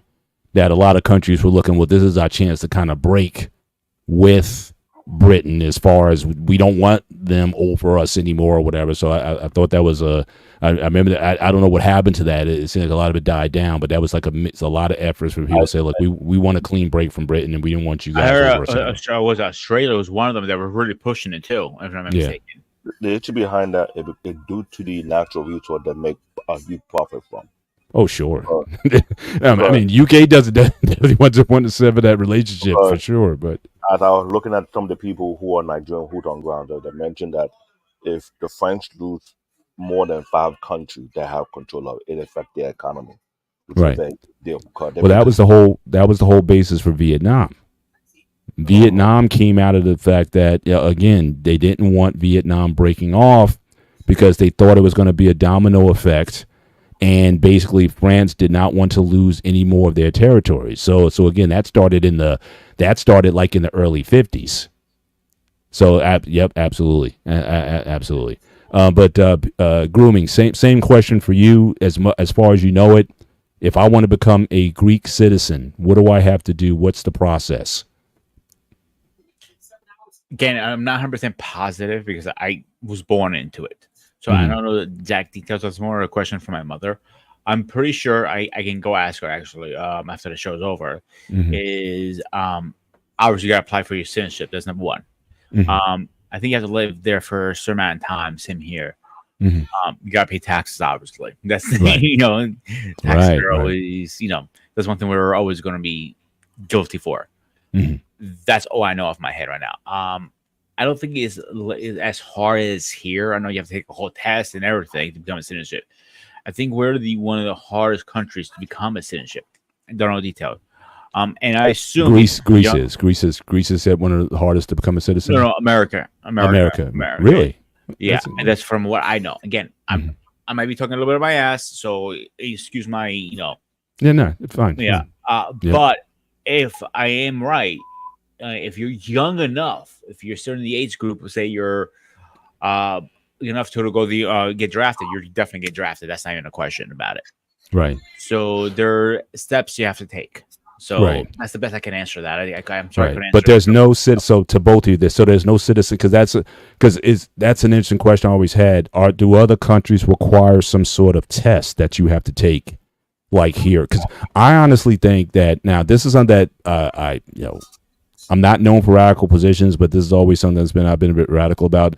We've all seen those late night talk shows where you got the guy going and asking these Gen Zers, the most simple, basic questions about how the U.S. works, how many people in government and stuff like that, and people can't answer. And honestly, I think it should be a requirement for graduation that you need to be able to pass a citizenship test. If you can't pass, so you had 12 years of schooling here in the U.S., and if that schooling has not prepared you, so I'm talking about a total change to the American educational system. I used to hate it when we learned about most of our how America works. We learned that through Schoolhouse Rock when we were 7 and 8 years old. But what good is learning Schoolhouse Rock then? Because it's not like you can vote. So my thing is, why not make it a criteria to say, as a senior in high school, you must have at least 1 quarter on civics, and that you need to learn how your government works, how voting works. So guess what? You're 17, 18 years old. You graduate with your diploma, and you've been educated on the educational process. So now when you go into the voting booth, what's going on. So why not offer some sort of citizenship test as part? You got all these academic requirements, you got all these.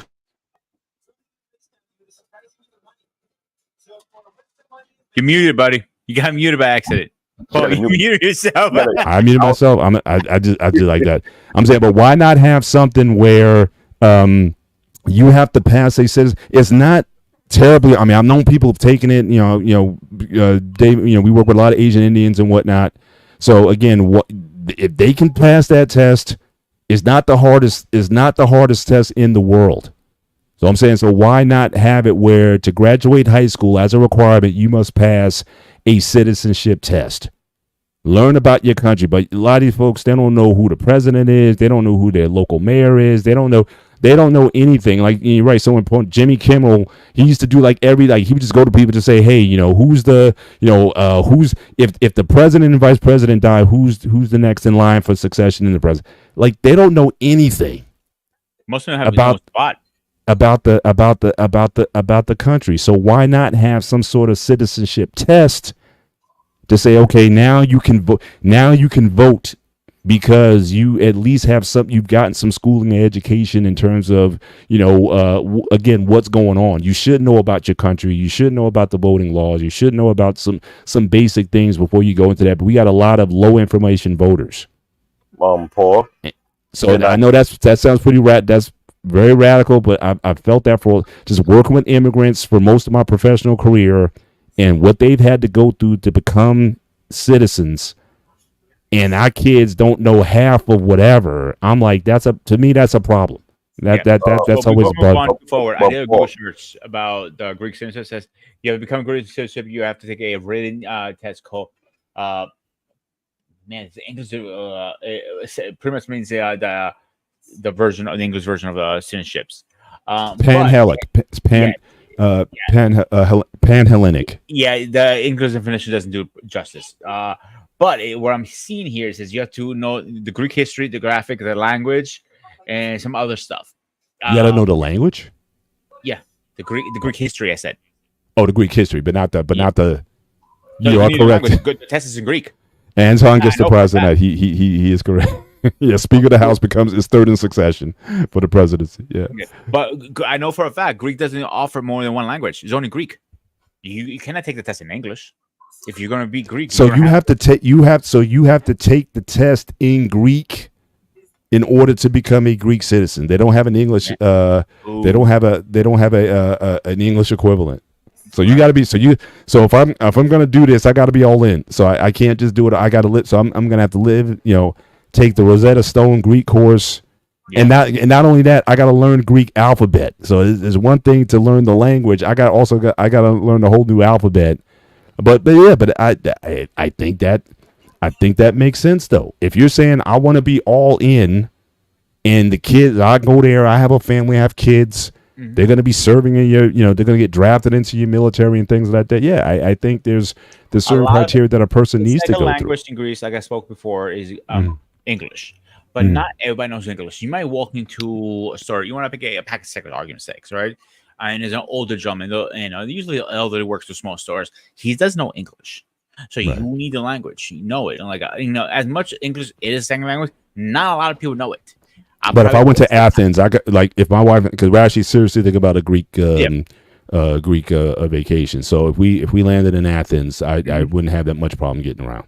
No, you'd be fine. They have to, people who are trained professionals who speak like if I ever move back to Greece, right? And I look at you, you guys like, you know what?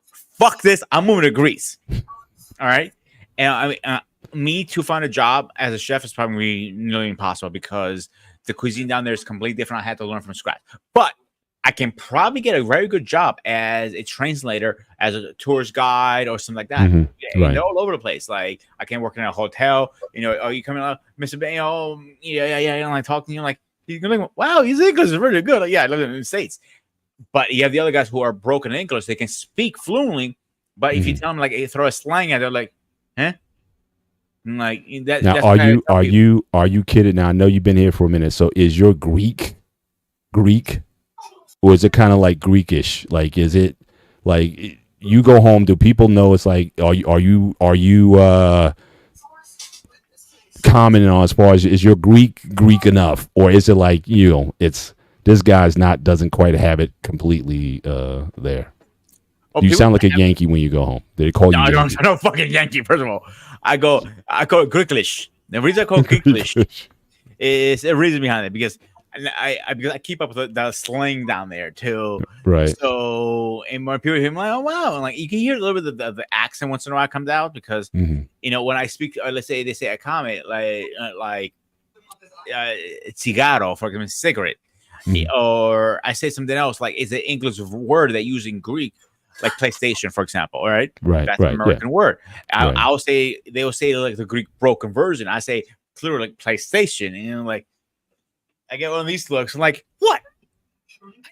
I know a thing or two here, But usually people use when I go to Greece and people were like start asking me a whole lot of questions like, hey, can you help me do this? Because you know things like can I answer some questions for my English test? Like literally, I'm not joking.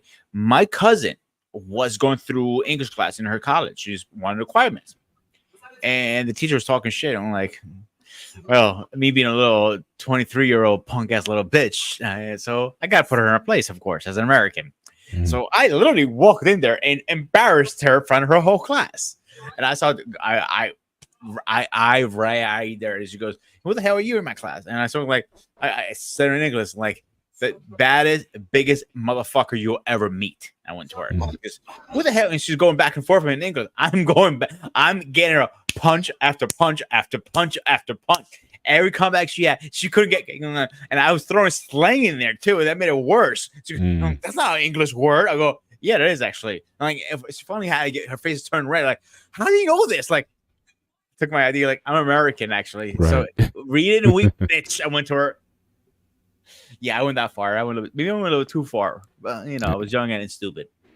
Don't get me started, Anton, on Washington D.C. I mean, statehood for D.C. All right, statehood for D.C. is long overdue, and we kind of know why they don't want to do it. But that being said, I mean, no taxation without representation. So again, that was the whole foundation for the country, right? That was the whole thing, the Boston Tea Party and whatnot.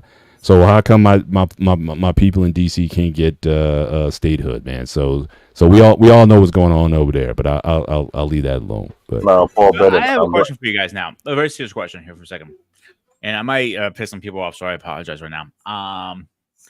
Puerto Rico is part of one of our states, but they don't consider themselves as Americans. Well, it's a territory. We'll call it a Commonwealth of the U.S. Yeah, I mean, and again, I don't know what the general sense of the average Puerto Rican is. Like, do they want statehood, or has it been asked? Because same thing with D.C. If you made Puerto Rico and Washington D.C. states, you would literally switch the balance of power, so to speak, in the country, because right now we're kind of split 50-50 as it is, and certainly with the electoral college being somewhat slanted towards smaller states anyway, that would do a lot in order to flip the significance of certainly for persons of color. I'll just use the politically correct term in terms of our leverage, if that was happen. So I don't know if the push for the desire for Puerto Rico, is that something that the people of Puerto Rico want? If anybody in the chat is Puerto Rican, if someone could speak to that, is that a general thing that Puerto Ricans would want? Is that something that you think the U.S. wants? So if we actually made it a state? Talked to, because I have a lot of Puerto Rican friends. It depends what's going on in the world. They go, we're Puerto Ricans or we're Americans. And that's where I have always an issue with them. And they have something straight in their faces. You can't go back and forth. Pick which one is it. Not because you guys need help. Again, I hate to say that. Or we don't want to deal with America because they're going to war. We don't want to go to war. Or whatever the case is. You're in it or you're out. That was one of the original points that we came into this conversation with. The idea of whether you are in or out or not, it's almost like it's like a sliding scale. So again, people will, pump you up and say, well, yeah, you're Nigerian because you won the MMA World Championship or whatever. Let me read this. Puerto Rico requested statehood in November 2020, with 52.3% of voters asking to change the island from unincorporated territory to USS. So again, this was actually voted on relatively recently.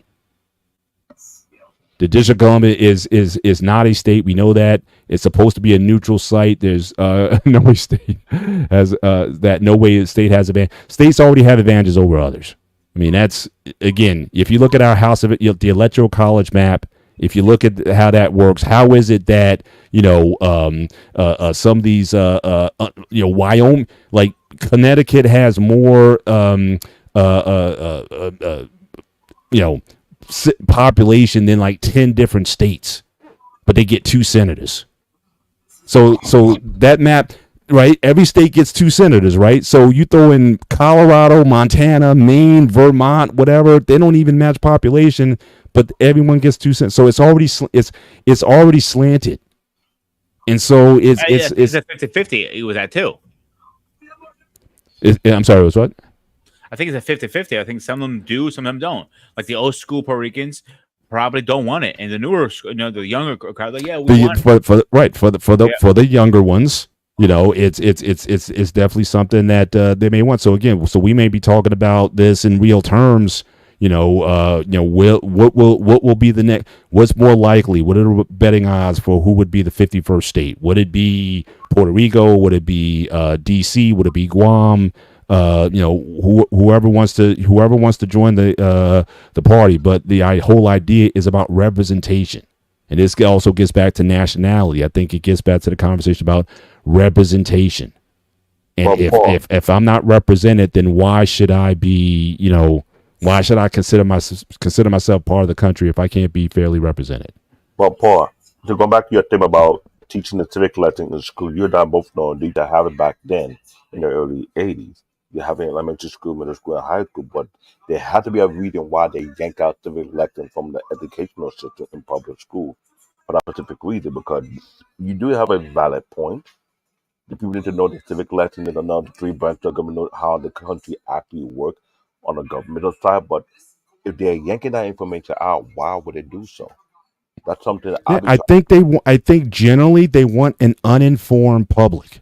Because again, if you had these 17, 18-year-olds, they knew again how stuff worked, that's the most patriotic thing I think you can do is teach your kids or teach these young adults that you can draft into the military. I know we don't have technically a draft, but again, guys have to sign up for selective service, and there's actually a budget. There's active, but we still have it as reserve. That's why again we have selective service in case it's acted on, and there's also a bill that actually passed the House where women can the bill is signing for women to be actually part of required for selective service. It's already passed the House.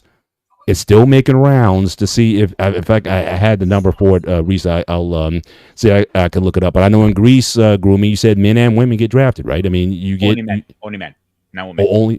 Women. I thought that there was Israel. I'm sorry, you're right. Israel. I think in Israel, I think both the men and the women get. Absolutely, it would cause a shift, and I think that's why they don't want to do it, because people understand that the electoral college, or even the thing with the two senators, we know it's slanted. So yes, it would definitely increase the balance of power. It would certainly make it more equal, but I think that's one of the reasons why they here's one why thing they don't want to do it. Agree with you over 200,000% about what you're saying, and because a lot of people you speak to, definitely the young crowd doesn't know their rights. If you tell them you have the right to, for example, a Second Amendment right, ban arms, they don't know that, what it means, the details to it, to the T. And like, I have talked to people. Literally, I had a conversation 4 days ago with somebody, with my buddy's kid. She doesn't even know the Pledge of Allegiance. She doesn't even know the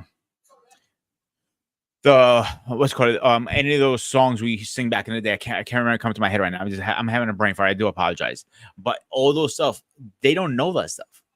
And she didn't know what a Bill of Right is. She goes, what's a Bill of Right? She thought it was something made up.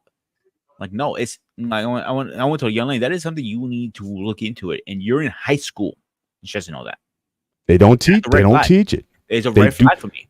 Like I said, most Americans learn, if they know anything at all that stuck about the system, was from Schoolhouse Rock.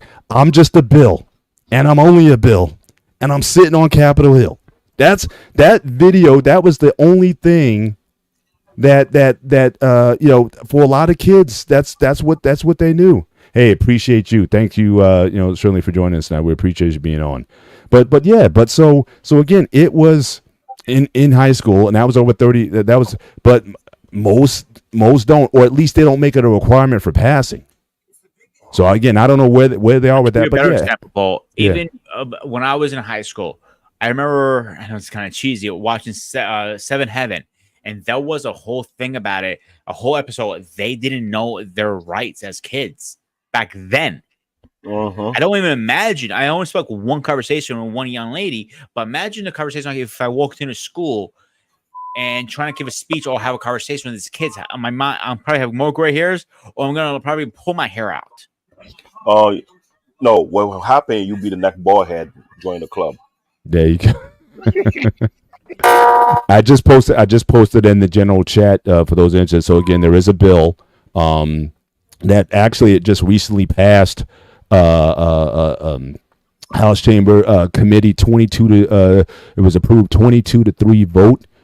So now it advances to the Senate for consideration. So again, will be adding women to be required to register for selective service. Now, again, I understand that people don't think, women should be serving in the military, at least not in combat roles and stuff like that. But look, if you want equality, or what it means to be a citizen, then, hey, this is something that, that they may have to consider. So yeah, man, I'm definitely, thinking that I think it only helps when people are more informed about how their country works. If you truly want to go into the booth being an educated voter, I think that's always a positive thing. But again, if we want to increase voter turnout, we still in this country. There's like the main election is like less than 50% turnout. In states, it's even less. It's like 10-20% turnout in state elections. So again, if you want things to change, I think this is something that again really needs to be considered, and I think it would help in terms of people if you want to feel more, have a sense of national pride or what have you. When you have an informed public to see, at least if you make the decision, look, I don't feel like voting, then at least at least you're more informed why. So I think that certainly there's groups in this country that have used the voting system to their advantage, and some groups are less informed than others. So I still I'm still advocating that. But guys, so grooming. I didn't ask you. I forgot to ask you this question. So okay, so picture 5 years from now, you're married, you got 2 kids, and they grow up, and they have kids, and so on and so on in the United States. When are they called Americans? You got to put the "c" on the end. The Americans. You just assumed I don't call myself American, but I do. I'm a Greek American. I'm just saying. But I'm a very proud Greek American. I got you. So do you think the Greek? Do you think that'll ever drop for your kids or your progeny in the future? Never. I'm gonna show you a picture of me right now. Sure. It's a little older, but it's a picture of me. But I wanted to see what's in the background. That's what's more important. Let me just find this goddamn picture. Just give me a second. Find it.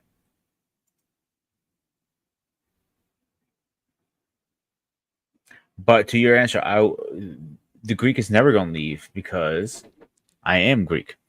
I am American too. Okay. But now, based on some of your criteria that you talked about, now I'm not saying you specifically. This is more of a general question. So you talked about language earlier. Now, again, that even with Greek Americans, a lot of to maintain the Greek language oftentimes is difficult from generation to generation.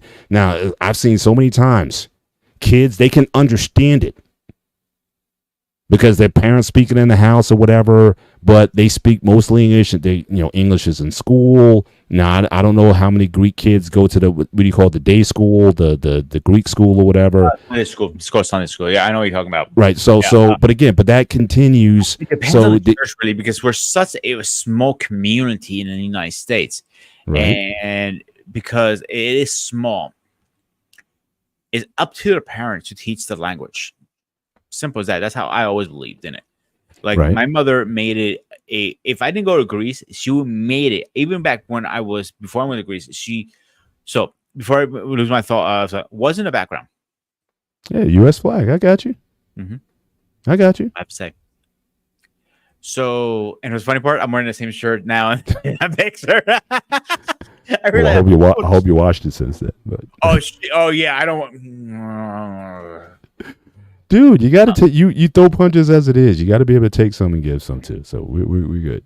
I have a better but beard than you, so let's not even oh, go there. totally. I'll give you the beard title, and I'll give you the hair title. I secede that. I've walked away from that. I've given up my hair citizenship. So But about national, but we I've given that still up. need to have you at least do a year out of you. A year. You know what a year is? You know what a year 365 is? days. 365 days. You just have to don't shave for a whole year. Donate it. Do it a good cause. That's all I'm saying. It'll be a good cause. That's what I'm saying that. But what was I going? Okay, so remind me where we're at. I'm sorry. I just had I went off track for a minute. Well, again, the general question was again, you know how just in general, language. So, kids don't keep up. I mean, they by the sec, parents, but yeah, my parents were making a conscious decision to start speaking to me in Greek around the house. Before I went to Greece, I knew a few words like spiti, mama, malaka, and so on. It's funny. I was young. That was my father's fault. That's the first words. My mother was going to kill my father, by the way. The literally was my first Greek word, malaka. My mom looked over at my father, and my father looked the other way. Goes, we're going to have a long conversation later, and I know, oh my God, what boy. But she was laughing her ass off. She almost fell out of her chair. How bad she was laughing. Anyway, they made a conscious decision to teach the language. You know how many Spanish people I know? They know fluent Spanish. Their the mothers and daughters and fathers and siblings, but when they come to it, they don't know a word. They can understand a couple words here and there, but I don't know that well. And I looked at them like, why did you like? I didn't want to be a statistic. That's not a statistic. That's your language. You need to learn your language. There's nothing wrong with that. So it makes you more better, as marketing for yourself as a job one day. If you know Spanish or Greek, like that's one thing I mark myself all the time. Like, oh, what extra habit? Anything else? Like I know Greek. Or like, people are like, you really know Greek? Or like, yeah. That's the one thing benefit me when I first got into healthcare to go. And they used me completely. Like when I went to a patient's room, like I speak to them fluent Greek. I'm like, they go, wow, there's a Greek person here. Like they were shocked. Right. I'm like, yeah, they usually put that little phone next to them. They call it like the center who has all the translators. Nope, I was right in the building. That's the best thing they could do. Right. But again, it's up to you, the parents, to teach them. Like, if you knew a second language, what would you go out of your way to teach your daughters? Native language. I would do my best. I mean, and I think also, does my wife speak the language? So again, this is also assuming that you marry, huh? When can you teach her? Not a language. Have you done that? Yes. You've taught you've taught an ex-girlfriend or whatever. You've actually taught someone. You taught one of them too. My ex, I taught her Greek. And she didn't know a lot of words, but by the time we were that's what I'm saying. I mean, it's not. She was getting better and better and better. It's not enough to. It's not enough to reinforce. So let's say hypothetically, okay. Let's say if you have kids, you have kids, right? She's going to be the primary caretaker as far as like you're going to work or whatever. So she's going to be with the kids. Is she going to know enough Greek in order to impart that in them, especially when they're young? Which is best when they learn it when they're young to impart that to them. See, I have a funny story here. I'm gonna answer your question. Okay, so I knew my mom knew. I didn't know him personally. I met him like years later. He was married to a Latino woman, Dominican, Puerto Rican, exactly. Didn't know a word Greek. So her mother and his mother and her had a hard time communicating. So what she used to do when he went to work, she was sneaking behind his back, going to a Greek school learning Greek. So one day the mother-in-law comes back from Greece. And they're at the airport, and she goes up to the mother and goes, "Welcome, mother," in Greek. Literally, the man almost shit his pants. Mm-hmm. So, if you really want to learn something, the point of that story, you could do it. Nothing's holding you back. Again, there's always going to be I'm talking about just the norm. Like most kids, like folks I knew who were like first generation, their parents were from Haiti, their parents were from India, their parents were from whatever, all of them.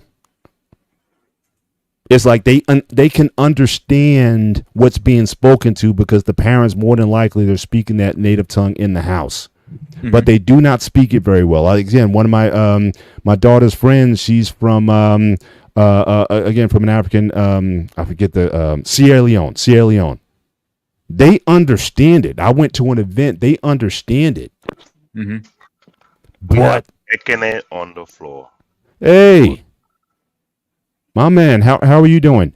Good. How about you guys? How you guys doing tonight? It is great to have you. And on the show. We've been looking to get you on here for a while, so I appreciate you coming up and being part of this combo.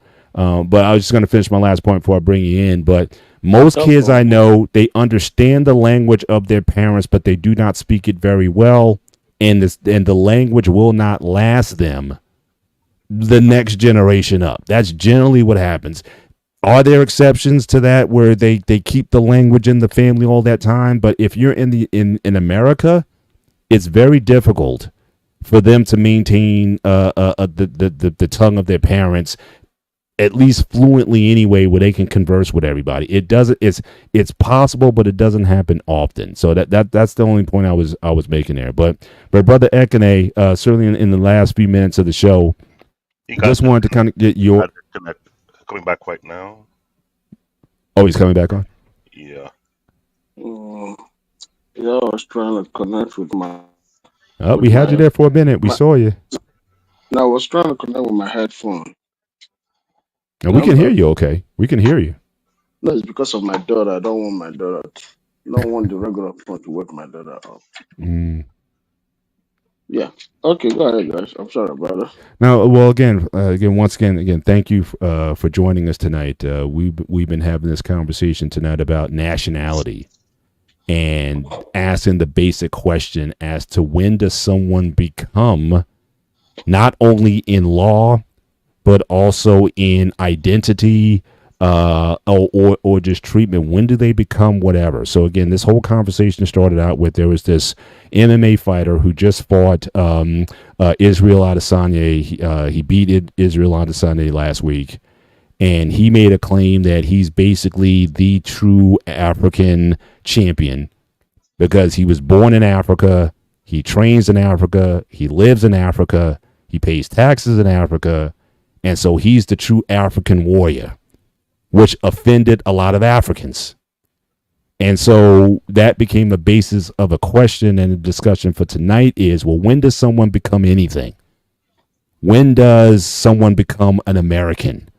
When does someone become a Nigerian or what have you? So, so you want to speak to that, that topic, what do you have to say about something like that? I guess tomorrow when something else happens, he's gonna claim that he's British, that he's no longer African. Yeah. You see, the human cycle is to be where fits him or choose what makes him benefit from that, whatever he claims. It's just like when you some people intentionally will come to America to have a child, and the child will claim America because of the benefit that comes with it. Just like a black person will have a child by a white woman, and that the child will grow up to claim either way that suits him or suits her. So it's just a human fact. It's a human. I would say is one thing that we have a beneficiary for being humans or taking advantage of wherever we're born or exist. Right. But at the same time, birthright and being an in-law are two different things. Birthright and being a what? I'm sorry, what was the last thing you said? And being an in-law. In-law. Okay. Are two different things. In-law, you can't claim where you're married to. As a man, you can't claim where you married where you married your wife from. You can't claim it, but a woman can claim where she married into until divorce takes place. Because a man's castle is his, but a woman doesn't have a castle, so she can claim citizenship to a castle, but a man can't claim citizenship to a castle. Just like an African man will come to America and not claim America too long, even with a citizenship. Well, but because America is an immigrant country, right? Not Mm-hmm. a true uh, ancestral land, except for the Indians. Anybody can claim America, but you can't Mm-hmm. claim Africa as your ancestral because Africa is an ancestral land. Mm-hmm. You have to be black to be Africa. Then you have to be identified to an ancestry to be fully credited African because remember it's called the motherland. Right. There's a reason why it's called the motherland. Right. So if the Now, the land first, belongs to hang on, different. hang on. The first point that you made though about Africa. Now, again, we all understand that all humanity originated in Africa. Mm-hmm, So most human beings, all human beings, are going to pass that first hurdle. But it mm-hmm. seems like you're now going to go into another. I just want to kind of clarify that a little bit. So you can Yeah, go into, yeah. yeah, but the latter is the one that where the identity is pulled from now Mm-hmm. for thousands of years. The identity has been pulled that the dark skinned inherit the motherland. Because other skin colors have migrated and are changed through weather and sun position. You Mm-hmm. see, but the darker the radiation of the sun, which is more violent in nature, is Mm-hmm. concentrated on the equator, where human skin happens to be darkened over time or throughout history. Mm-hmm. But with that being said, he's not gonna be accepted in Africa because it's a more recent history than than most. Because the British have been in Africa for about 400 years and it's Mm-hmm. documented. So Mm-hmm. due to Yes. that documentation, it's going to be hard for him to claim Africa. Mm-hmm. And remember that Africa is dark skin in nature first.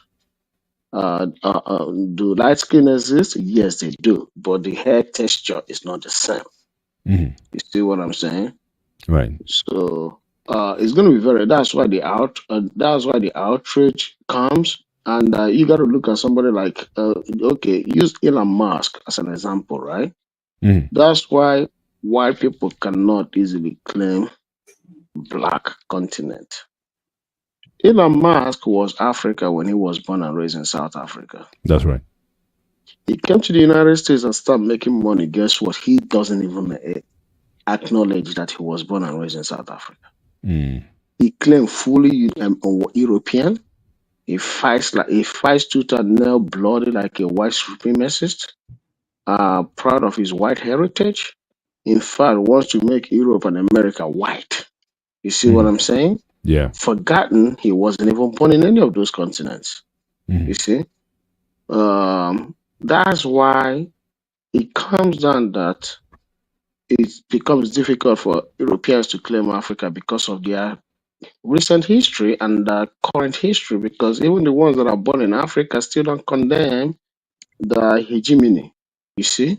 Mm-hmm. When the Europeans do their hegemony stuff, the ones that are born over there that are wealthy, because the poor ones speak out, the middle class speak out against the white hegemony. But once they become part of the hegemony, guess what? They want to make it all white. So that's the mistrust that Africans have Right. for Now the. you speak of the mistrust, and again, thank you for this commentary. I really appreciate it. You say they won't claim him, but aren't they? They already are, right? I mean, a guy goes home, he beats Israel Adesanya, again, Nigerian fighter who lives in Uh-huh. New Zealand, beats him, comes home, gets a hero's welcome. He parades the South African flag in the background. He's so, and oftentimes you see in a lot of these matters, you'll have nation states, at least officially, if not, again, you can't speak for every person who lives in the country, but a lot of times you'll see people claiming if you're rich, if you're famous, if you've done something that is noteworthy, oftentimes they will, hey, he's one of us until you don't need them anymore. Let's say if he loses or whatever, then you may discard he's not one of us. But is not the matter more complicated by the acts or decisions that some of these nation states or officials make when they give you a ticker tape parade as an African, Africa or doesn't in do this that. case, a South African in particular? Yes, Africa doesn't do that. South Africa doesn't have history of that.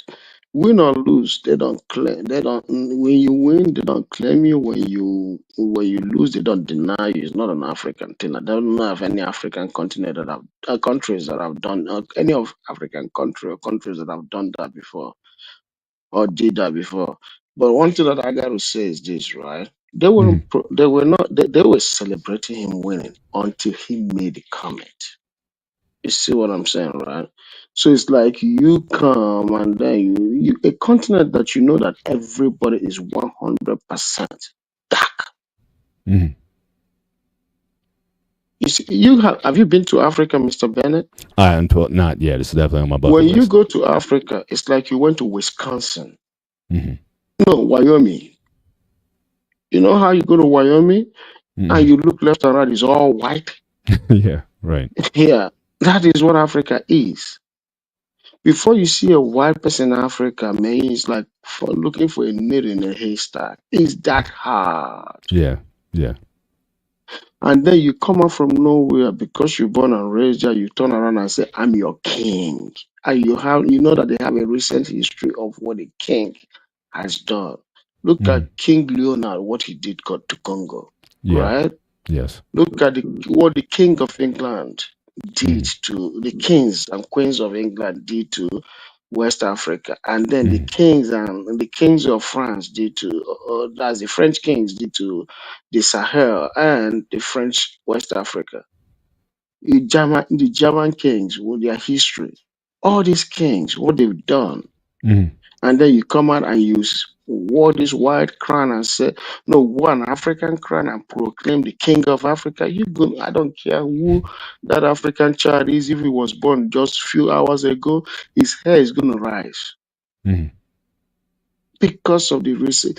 If this history was like 2,000, 3,000 years ago, it's going to be negligible because as the distance in age comes in, it becomes negligible. But Mhm. something's recent and documented and still being documented, come on now, Right. they will react. The thing is this, right? Let me put it this way. Africans are still, there is something called neo-colonialism going on in Africa. Mhm. In America, there's something called new slavery going on in the United States, even though they don't call it, but it's new slavery going on in the United States.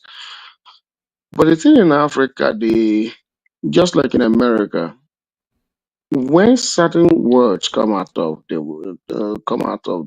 mouth of a white person, it's going to cause the same outrage Mhm. because of the recent history and ongoing and participating. Or disregard to blacks, you know, disregard and also understanding that blacks are still undermined through leadership and industrialization. Mhm. They're still being undermined through leadership and industrialization, and they're still being sabotaged through leadership and industrialization. And they know this. So it's going to be very hard for an European to come and proclaim the king of Africa. If you come and say, I'm your prince, people are going to look somehow. But when you say, I'm your king, you're talking about someone that has absolute power. Yeah. Yeah. So just to summarize and just wrap this up. So again, so do you think that the comments by this fighter, even though he was successful in his defense and he, made this proclamation about he's just as much African as any other African, you think this will affect him negatively in his career going forward? Do you think he will be ostracized by South Africa or the common people in South Africa for it? Or do you think that they will, because he is still the champion, will they still tolerate it until he falls off and then they will discard him at that. As the point was made, Antoine had the example of Ben Johnson won the 100 meters in Seoul representing Canada, but then once he was DQ'd, then they basically got disassociated from. Do you think that's more than likely to happen for this fighter, or do you think that this Let is me just let me put it this way, right? When you win, your country celebrates you because you win square and fair. But when you cheat to win, why would they celebrate you? That means the right, country is a cheat. right, So they right, shouldn't be celebrating Ben Johnson. right. Ben Johnson was a hero because he won. But when they found out that he took something that made it unfair, Mm-hmm. I don't think there is any father in his right mind that should be celebrating a child that walked into an examination room with the results. Mm-hmm. Such person should be ashamed of himself for being a father or a mother because you shouldn't be celebrating your child for cheating to pass it or to get into Harvard. I will celebrate my child because they studied hard. They burned that candle. That's what I should celebrate. I shouldn't be celebrating for bringing the exam paper to exam hall and pass your Right, exam. And then when you get caught, then I defend you. No, it's not. I don't know. Anybody that says such should be ashamed of themselves. right, But right, right. secondly, it all comes down. But this guy won his Adesanya Square and Fair.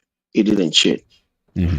Um, if he continues saying that he's the king of Africa, they're not going to be happy with him. But if he comes out tomorrow and say, "Oh, I'm sorry," so the comparison of him and Ben Johnson is not the same thing. It doesn't. You can't compare the two of them because one won outright, the other one cheated.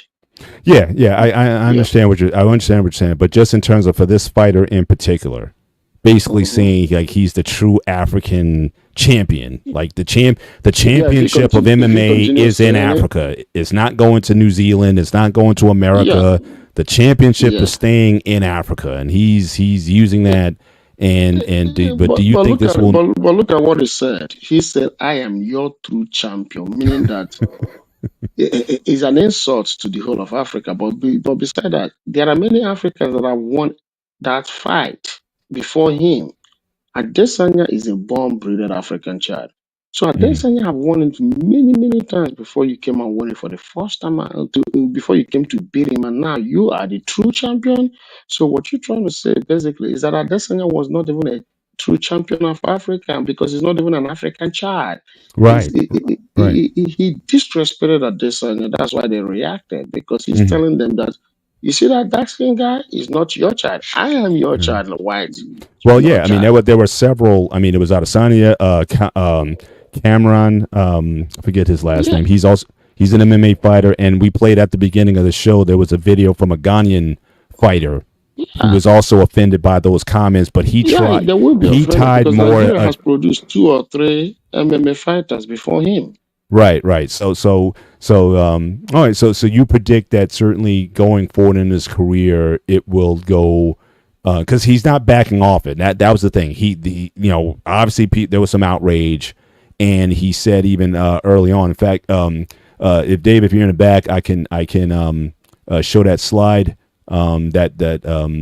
If you put that slide up, and we'll wrap up the show with this. He said so again. This was his response after the backlash. So he said, I stated facts. I am the African fighter that resides in Africa. My coaches, my teammates, everybody is African.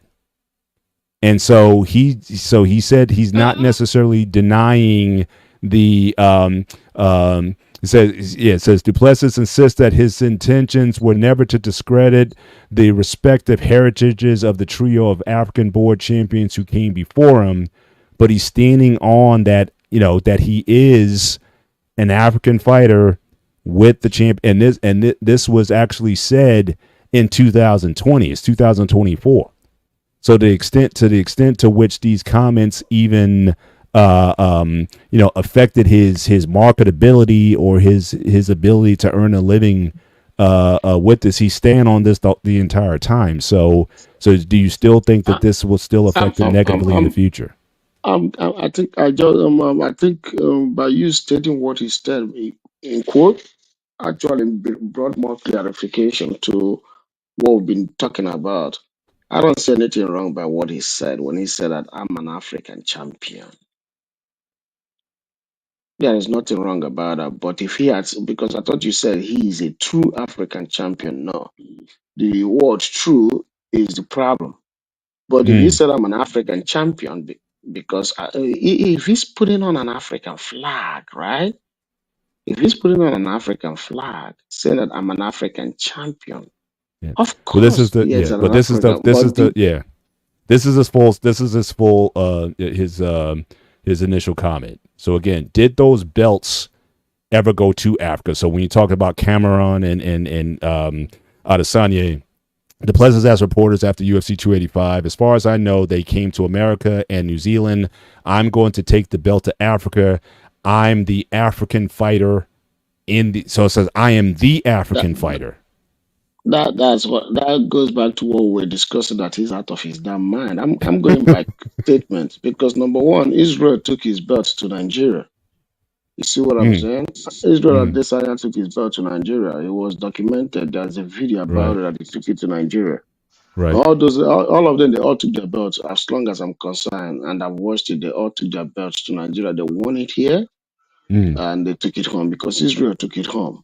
mm, I mentioned that. See So the video footage of that. I mentioned that. yeah, yeah, he's yep, not the only one that have taken his belt to Africa. He's been. That is the thing that I said. The thing is this, right? When you screw up, you just apologize and move on. right. But when you But start like just like he doesn't seem to be backing down yeah, and because and he's from what I'm acting like seeing, he's Trump. not getting any backlash from it. You know, He's acting like Trump. You know, when you start telling yourself the same lie over and over again, it comes to a time you just believe your lie. Your lie becomes right, a truth. And right. there is nothing anybody can do, even no matter how much they try disprove you, you're not going to back down because you've believed your own lie. That's Mm, how dangerous lies can be. right. It's delusional. That's what I'm going to say. Wow. Wow. Well, once again, thank you. Hopefully, we can get you on the show early in the conversation. Again, we've been wanting this for a while. I know certainly David has certainly been instrumental to our success of the show, and I know you being also Nigerian but of a different tribe. That certainly you certainly have a perspective as well. And part of the show, the reason for the show is we want to get as many different cultural perspectives. So me being an African American, Gorman being Greek American, Black David being of Europe tribe, you're being Igbo. So again, we like to get these perspectives. We take topics and we try to find the gray area because we understand not all issues are black and white. And, so we like to have a fruitful conversation. So again, we welcome you certainly in the future. Should you ever want to be part of the discussion topic that we may be having for the night, certainly I welcome your input. I think you're a very thoughtful person. Not everyone agrees with you, obviously, but again, you're well Like I said earlier, reasoned. Paul, we don't always have to agree, but we have to respect each other. That's right, and this is a safe place. You're not going to see people cursing each other out. You're not going to see people cutting people off. You're not going to see people disrespected. We Time don't out. set that. We won't curse at each other, but I will curse for both of us. I said we don't curse people out. So I'm saying. I agree with you. So that's we what won't curse people out, but I'm going to do most of the fucking cursing. You're going to do all the cursing. I don't curse at all. But yeah. But I'm just saying. But we certainly like to have a healthy environment to have discussion, and certainly you're more than welcome to join us on the show. But I really I appreciate the time that you gave us tonight. You're welcome, my brother. Thank you so All much, right. guys. I appreciate it. All I'll be right. back again. All Okay, right, bye-bye. man. Looking forward to it. Looking forward to it. All Okay, right. Well, bye-bye. again, thank you everyone for being. First of all, shout out to the chat. This has been one of the most educated, one of the most respectful chats. People dropping knowledge. Shout out to my man Anton again, Jersey. That's what we do. Shout out to Anton tonight for dropping knowledge and nuggets. Thank you to Catelia for the information. Again, 183307. Braxton, the Snake Fiend. Again, good to have you with us tonight. But people have been dropping facts and information certainly in this chat. This is, and again, the world class showed up tonight, which again, shout out to you, my brother. Haven't seen you in a long time, but again, a very thoughtful, thought provoking brother who, certainly brings in great conversation. Alicia Olivetti, again, thank you for coming through here tonight, and just for everybody participating, being respectful of each other on this topic. Again, this is not always an easy subject to talk about. People have different feelings about it, and again, people are even having discussions right now in terms of what is a citizen and what should constitute a citizen, even in this country. Again, people, like I said earlier, people are talking about ending birthright citizenship in this country, and so there's a lot of discussions being going on this topic, like what does it mean to be, what is an American, or what is, pick your country or a nation that you want to represent. But I just appreciate the honest and productive dialogue in the chat, and this is good. And as always, our man Black David, again, always keeping us on, and thank you for your support as always. Again, your participation, not only what you do behind the scenes, but what you also bring to the floor, is greatly appreciated. So that's all I had. So I will turn it over to my man, Grooming and Reviews, to certainly close out the show with your final thoughts, sir. And I'm not gonna but I have a big announcement for us. Big announcement. Here we go. So, all right. Most of you guys know from my side of the channel, I'm a geek, dork, whatever you want to call me. I don't care. I go to Comic-Con every year. I don't care. Make fun of me. What? But this guy over here is going to be at Comic-Con with us together this year. So if you see us at Comic-Con, please come out, say hi to us. Whoever's going, we're going to be there. Camera's going to be up and running. We're going to have some footage, some great stuff. Hopefully some guests too. So if you see us at Comic-Con, shout us down. We'd be love to meet you in person. So just FYI, we're going to be there. I'll tell you a exact date. Hang on, I keep getting a date. I apologize. Give me one quick second. I get the date up. October 19th. We're only going to be there for one day. So please, if you want to meet up with us, reach out to us or holler at us or throw something at us. Hopefully food we can eat, but I'm just saying. But seriously, if you guys be at a Comic-Con, please, we would love to meet you guys. Yes, and that'll be my first, so certainly appreciate it. Yes, I'm certainly Geek Nerd also, and also just go back, just shout out to Grooming. I mean, go back and check out our Hangout show. So me and Grooming typically on Saturday nights, we have a Hangout show where we talk about all kinds of geeky stuff. Last night, we were doing a retrospective on Planet of the Apes. All right, the Planet of the Apes franchise and series. We've done Star Trek versus Star Wars. We've done music from the 80s. So all kinds of things. Again, it's just a free-flowing conversation where we just go, look back over some of the things, video games, you name it. We talk about those things. But that's a Saturday night on Grooming's channel at 9:30. Just to give them that plug. But certainly appreciate the space to have a conversation. For you guys have interest in that, absolutely. Certainly that's the place to be. But with that, again, I am Mr. Bennett. He is Grooming and Reviews 101, aka This is Sparta! aka the Ghost of Sparta, aka Peter, aka this is the gray area. Great conversation tonight. Again, thank you guys for being here. And, we'll see you next week. So until then, take care. God bless. We'll see you next time.